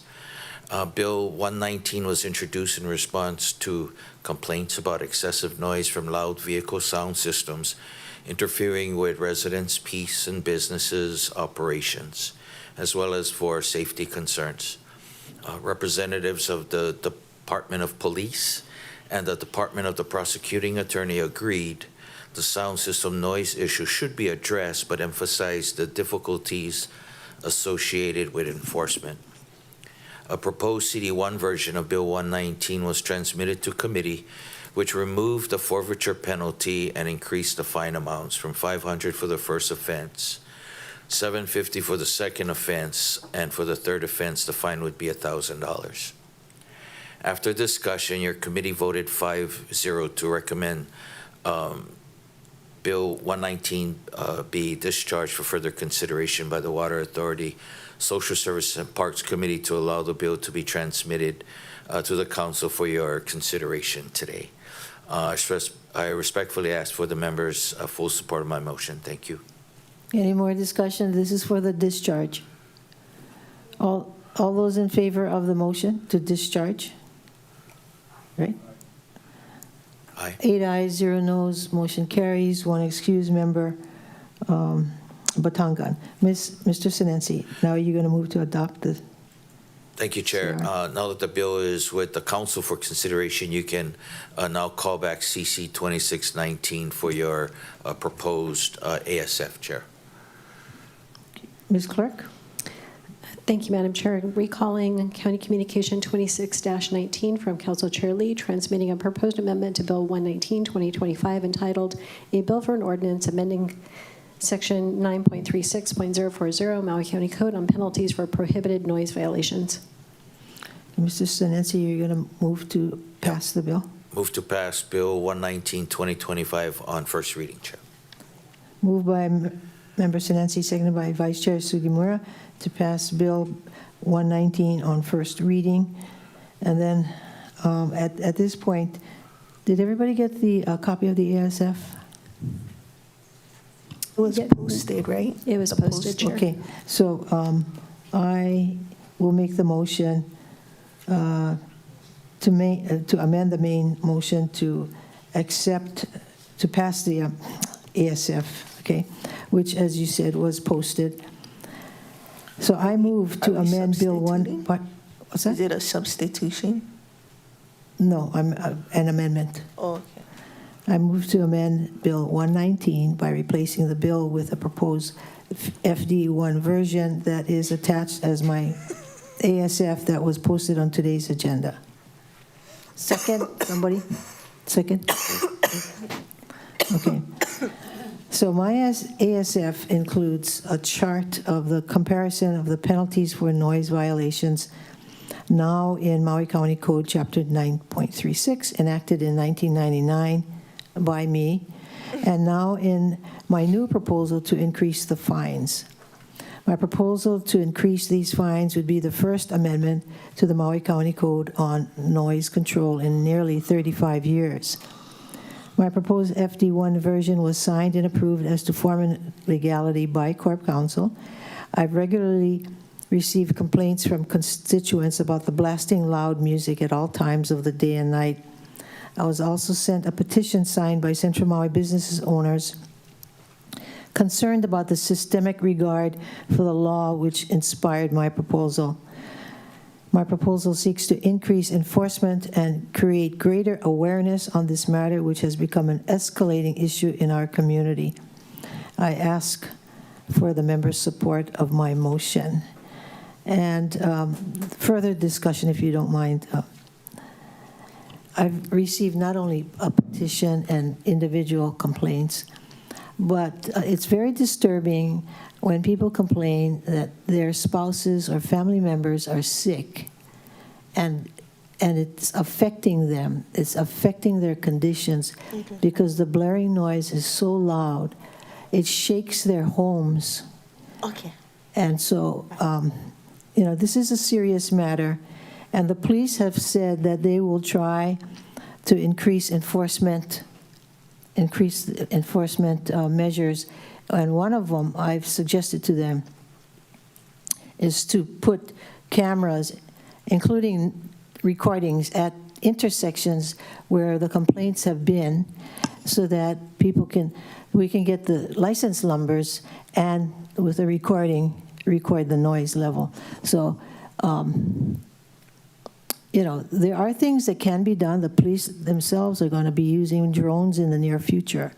So, there is technology that we can rely on in the future. So I'm hoping that all of you will consider that.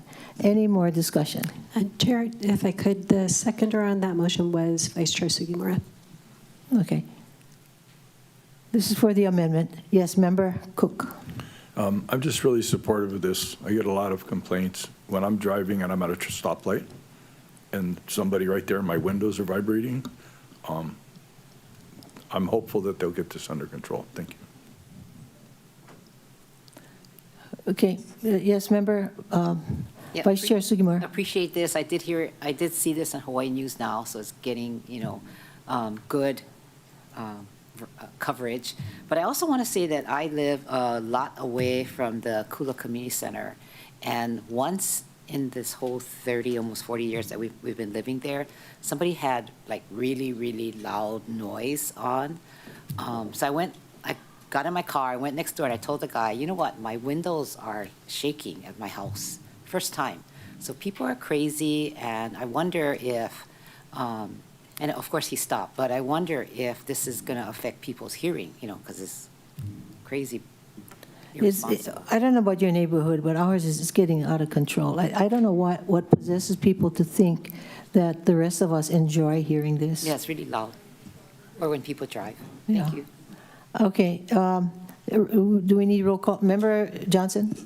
Chair, for discussion, I don't support increasing fines. I don't think that's a way to regulate this. I think it's a $1,000 fine will, like I mentioned in committee, and I'll talk a little bit about committee, but a $1,000 fine on someone, or a big chunky fine like that, if they can't afford that, then their license will expire and you can't get a renewed license with outstanding fines, and next thing you know, you're driving with that expired license, and next thing you know, you're up for 30 days in jail.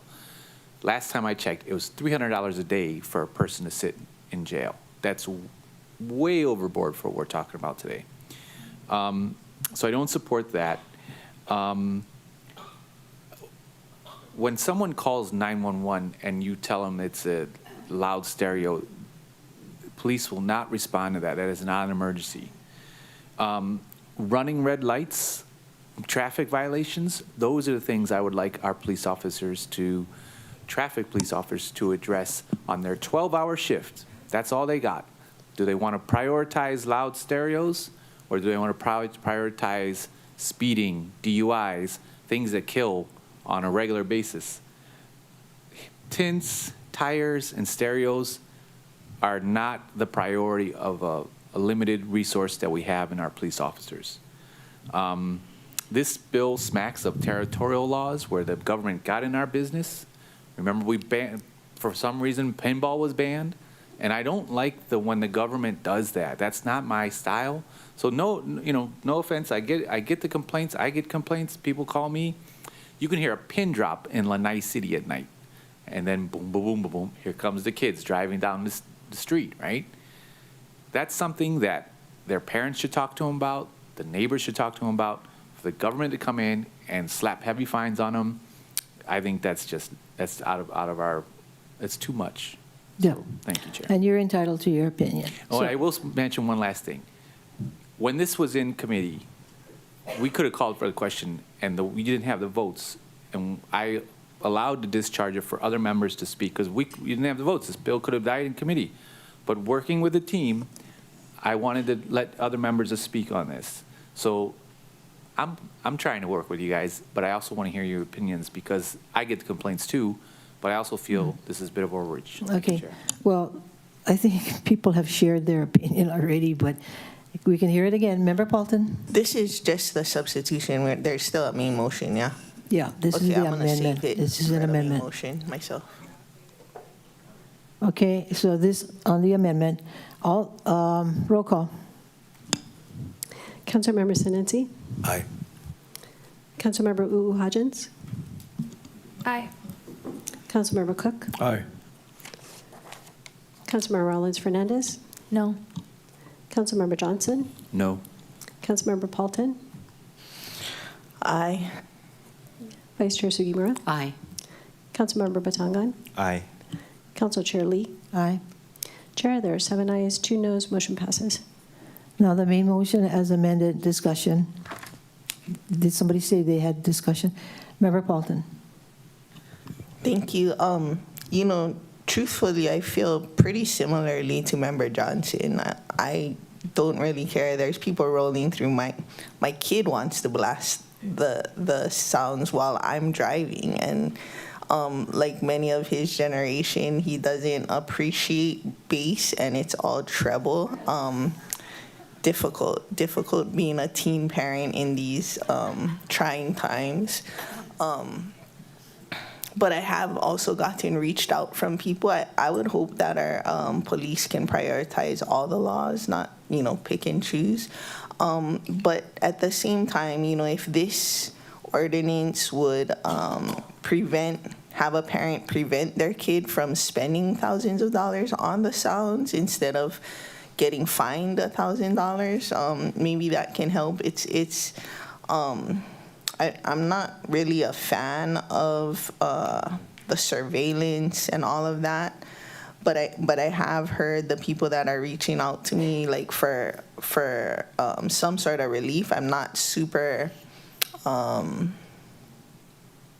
optimistic that this will end it, but I think it would send a message that, please be considerate of your neighbors. Please be considerate of neighborhoods, especially in the late hours, early mornings. Please be considerate of old folks' homes. Please be considerate of medical facilities. Maybe the hospital is hermetically sealed, but other urgent cares are not, and people don't feel well, and it's just, kind of a common courtesy. I don't think necessarily legislating common courtesy helps, but I'm willing to not stand in the way of this. So I guess similar feelings, but I'll go the other way because I don't know that it is ultimately going to make a big difference, except to say, please don't do that. Okay, Member Sinensi, and then Member Hodgins. Thank you, Chair. In the discussion in the WhatsApp committee, when we asked the police that if it was enforced, they pretty much said no. So we didn't have a lot of violations at the current rates. But if these increased rates would act as a deterrent to curtail overly loud music, especially in those areas where schools and hospitals, I can be supportive at this time, Chair. Thank you. Member Hodgins. Thank you, Chair. I too find it difficult to regulate social decorum because I do think it belongs in the home, but we do have laws about those kinds of things anyway. We have quiet hours at 10. That's just a law for everyone, Community center shut down at 10, but the music doesn't necessarily in somebody's car shut down at 10. I was once a teenager. I love music now. I love to have a good time. I love to vibe out, but I do try to respect everyone while I do that as well. My son just recently had to sell his amp because he needed to prioritize fixing his tire. Obviously, I helped, but still, he needed to make that choice. So unfortunately, if they do have a ticket and they're in a bind, they can probably sell their musical equipment and pay for their fines. Those things are really expensive. But it is unfortunate we have to legislate social decorum, but sometimes that's what we need to do, which is why we have don't drink and drive. That should be obvious, but it's clearly not for some. So just, turn down the volume just a little bit. And then when far away from others, go ahead, vibe, but not around others. Thank you. Good advice. Member Cook, and then Member Johnson again. Member Johnson. Thank you, Chair. This isn't the solution of all, but it'll give, hopefully, the police a tool to warn people, because I think local style, I really respect MPD. They're not just out there jumping on people right, left, and sideways, but to be able to let people know you're subject to a fine. You can't legislate good behavior. We wouldn't need laws if you could, but the level of disrespect that I see with some of the cars driving around, super loud, mufflers and radios and stereos, I just don't get it. I think everybody has their spatial rights, and if you're going to go do country, you're going to go do something else, but intentionally in a really crowded area to be doing it.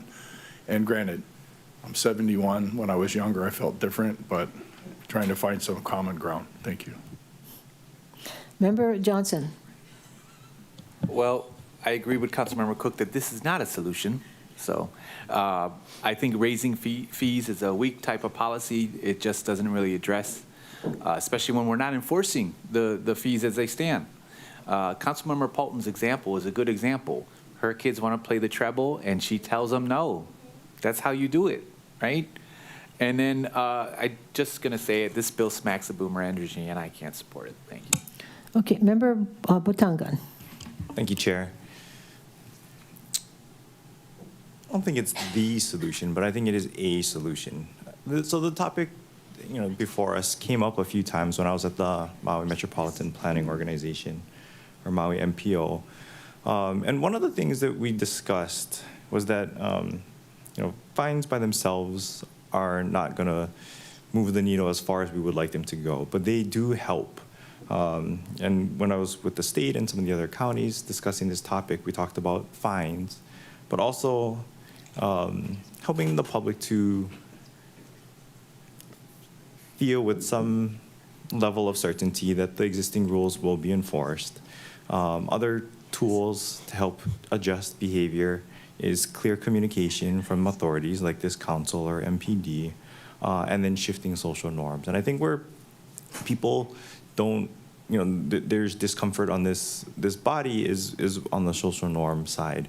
I think there's discomfort in trying to have parents tell it's not our job to tell parents how to parent their kids or whatnot. But I do think that this is a step in the right direction, and that by having this debate, we are helping to communicate, the values of this community and the outcomes we would like to see. So I do think that this is a productive step forward. Yeah, I heard you mention earlier cameras and enforcement. That being a big component of trying to change, behavior. I will say HDOT did procure AI cameras through some and deploy them through some high volume corridors on Oahu that are capable of reading license plates, detecting when they run a red light, when they are excessively speeding, and crucially, detecting when a noise level is above a certain decibel threshold. So I heard some conversation from other members about how difficult this would be to enforce given the limitations with our MPD and the difficulties of determining whether something is excessive. I guess I would just share with this body that the technology does exist. It's being deployed throughout the state. The initial feedback from HDOT has been positive, and it has helped to calm some of the excessive behavior that ramped up, especially during the COVID period when people felt freer on our streets given the decrease in congestion at those times. So I will be supporting this in part because I think it is a step, and in part because I think it is helping to inform the conversation within county government and then within our community. So I will be supporting this and would just like to urge this body to continue working towards implementing some of those other broader solutions. Thank you, Chair. Okay, this is about the fourth time, but go ahead, Member Johnson. Okay. Well, thank you. Thank you. Okay. For my last thing, it'll be real quick. This is one path to go. I don't agree with going that path. The other path is educating the youth, educating the people. Every council member here has the bully pulpit. Get out on a kaku, do a 30-second PSA, tell them stay up, what it does to your ears, kids, that's how you get, doing something that's not as heavy-handed as this. I support funding education, teaching the young drivers about what that does to their ears, what that does to them, their safety, doing our public service announcements. That's the path I would prefer than instead of this heavy-handedness. Thank you, Chair. Okay.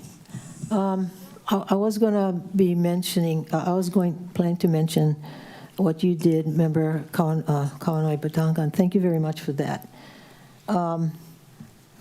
As you mentioned, Member Vice Chair Sugimura, this was on the Hawaii News Now, right? And this is what we need to see more often on social media, on regular television, on radio, et cetera. Because we are a village and we can't rely solely on the police department to solve all of our problems, no matter how big and small. And the worst thing we can do is to reward bad behavior. I think if more and more people talk about this issue and express their concern and,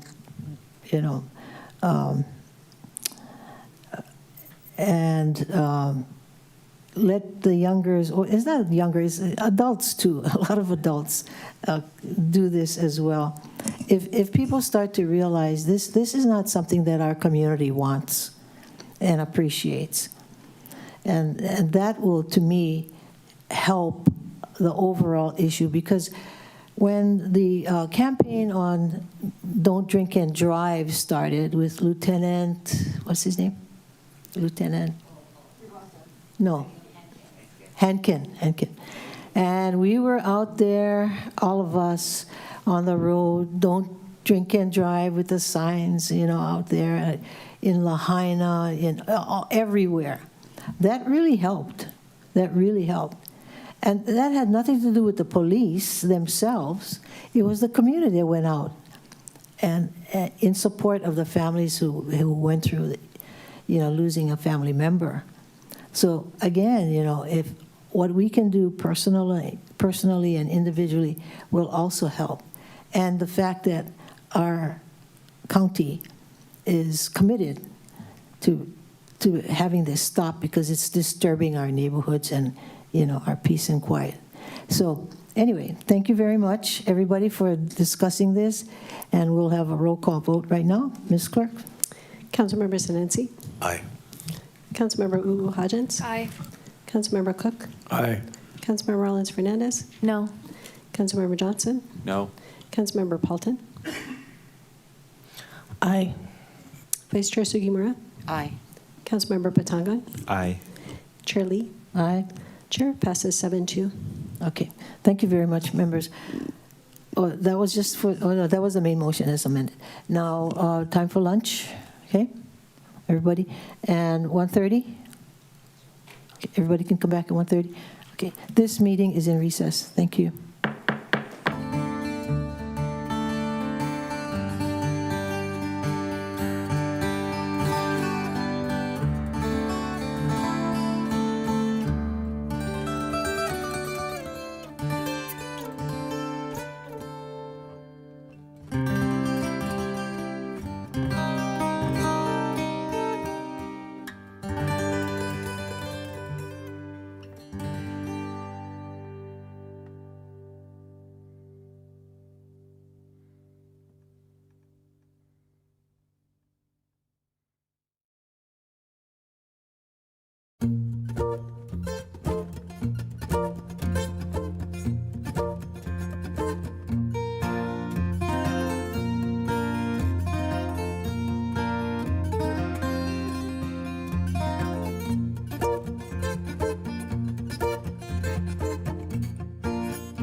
Will the council meeting of June 19th, 2026, please reconvene? It is now 1:43 p.m.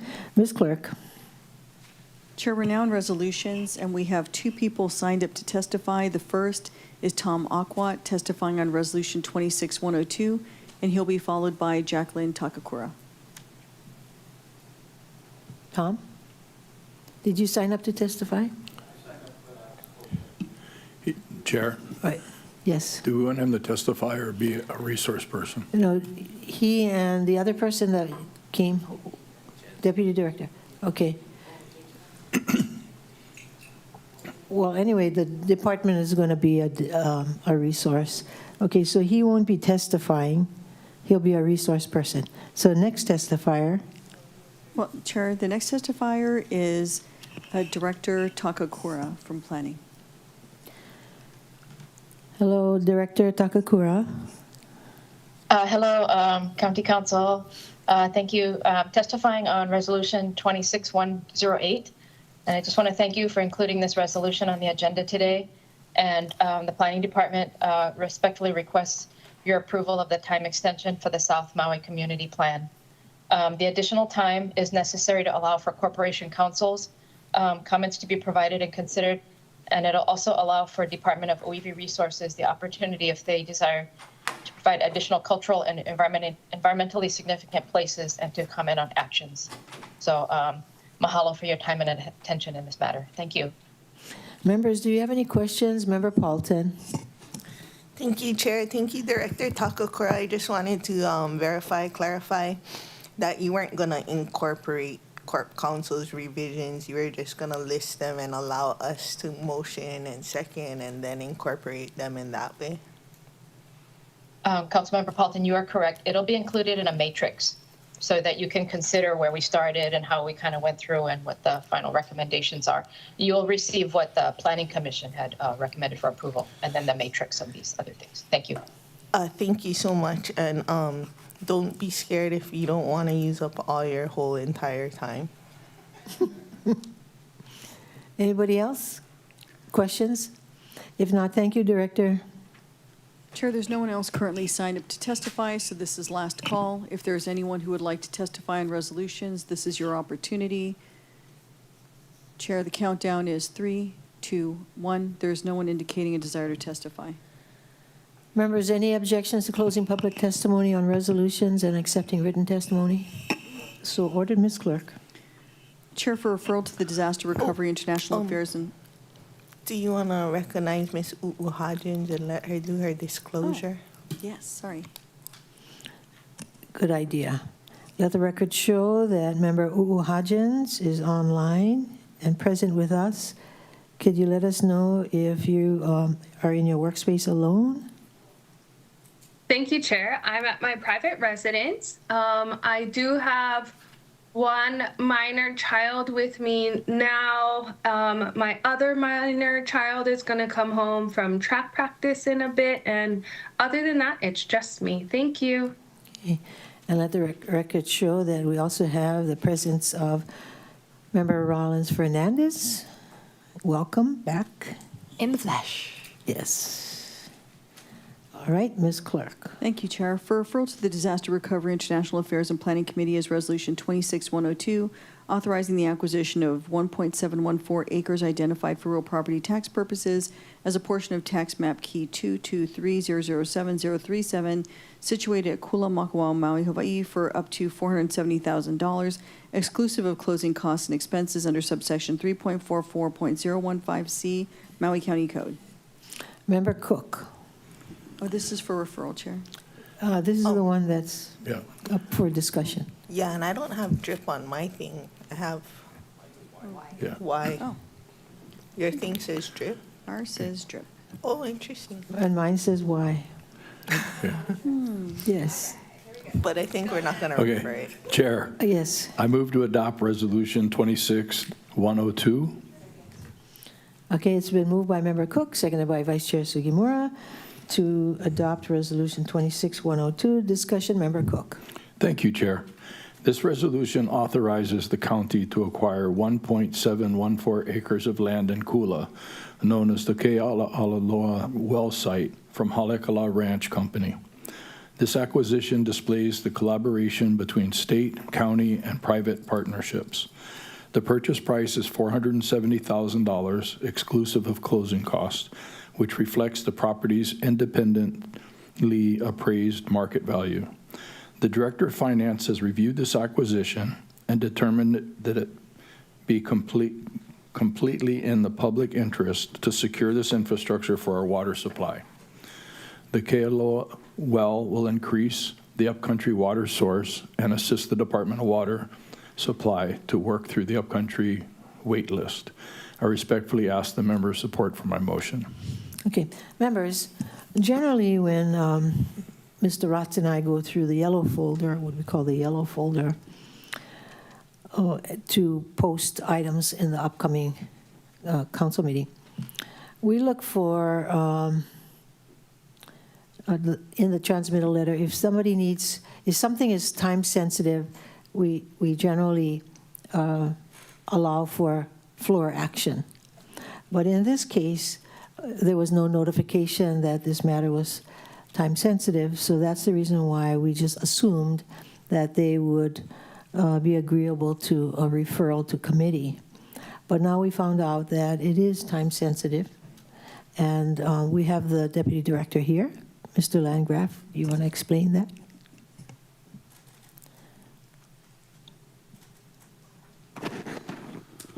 Okay, so. Closer, yeah. Hello, can you hear me? Okay, so it's time sensitive because what it does is, okay, I can explain it. So basically, there was a partnership a while ago, probably in like 2022, I don't remember the exact year, where the DLNR and the water department were going to share on the development of this well. And so what happened is the DLNR decided that they were going to do the drilling of the well. And so they actually drilled the well on the wrong property. So it should have been right next to where our tank is, but somehow it got moved over a little bit more. And so when they did that, they actually drilled it on Halekala Ranch property. And so that's what we're trying to resolve right here. So we have, 250 from the state. We have 220 of our department's money that we're going to use for the purchase. We worked everything out with Halekala Ranch, but they want us to complete all of this before we go further with any more work on the well. So right now, if we can conclude this and, say that we'll just go forward at this first reading, we'll take care of what we need with Halekala Ranch. They will be okay, and then that'll let us start the development process, the design portion. It's an important well because it's a upcountry well. So the quicker we can move through it, it just makes the effort better. Members, do you have questions for Mr. Landgraf? Member Kaunoy. It's not necessarily a question. I guess I want to thank you for being here to explain that to us. I was also surprised by the request for floor action. And I didn't understand the context for this. The resolution itself is entitled authorization to acquire the Kealaloa well site. And that's what got me concerned. When the department asked us to appropriate $10 million so that you guys could negotiate for acquisitions, the commitment to this body was that we would be involved every step of the way. We would have opportunities to weigh in on what, where, in what manner acquisitions would occur. And this felt like the second time in which that was not lived up to. I don't know about the rest of the body, but I got an FYI text from the administration just hours before the press release went out announcing the MOU for acquisition of the Maui Land and Pine water system. And this felt like that again. I saw it on the agenda, assumed it was going to be referred to committee because there was no urgency noted in the transmittal letter from the administration, and then we received an 11th hour request to have floor action. And it felt like this body's cooperation was trying to be sidelined again. And that's why I asked for you to come down to explain the need for this and to ask that you recommit to working with the council on these private acquisition matters. I want to thank you for coming down and for explaining that. And you know, I think that there probably could have been a little bit better explanation through the transmittal and through the reso itself. But I don't get the sense that anything nefarious was happening based on the explanation that you gave. And I want to mahalo you for coming before us and for giving that explanation. Thank you. Yeah, so Councilmember Batagan, yeah, we apologize. I think when I said acquisition, I can see how it said that, but I should have said this acquisition of the land because the well was actually already on the property and it wasn't really an acquisition of like a complete water system or some private system, right? And for those stuff, we do come for council for all of that before we do any of that stuff. And then I saw another hand. Member Paulton?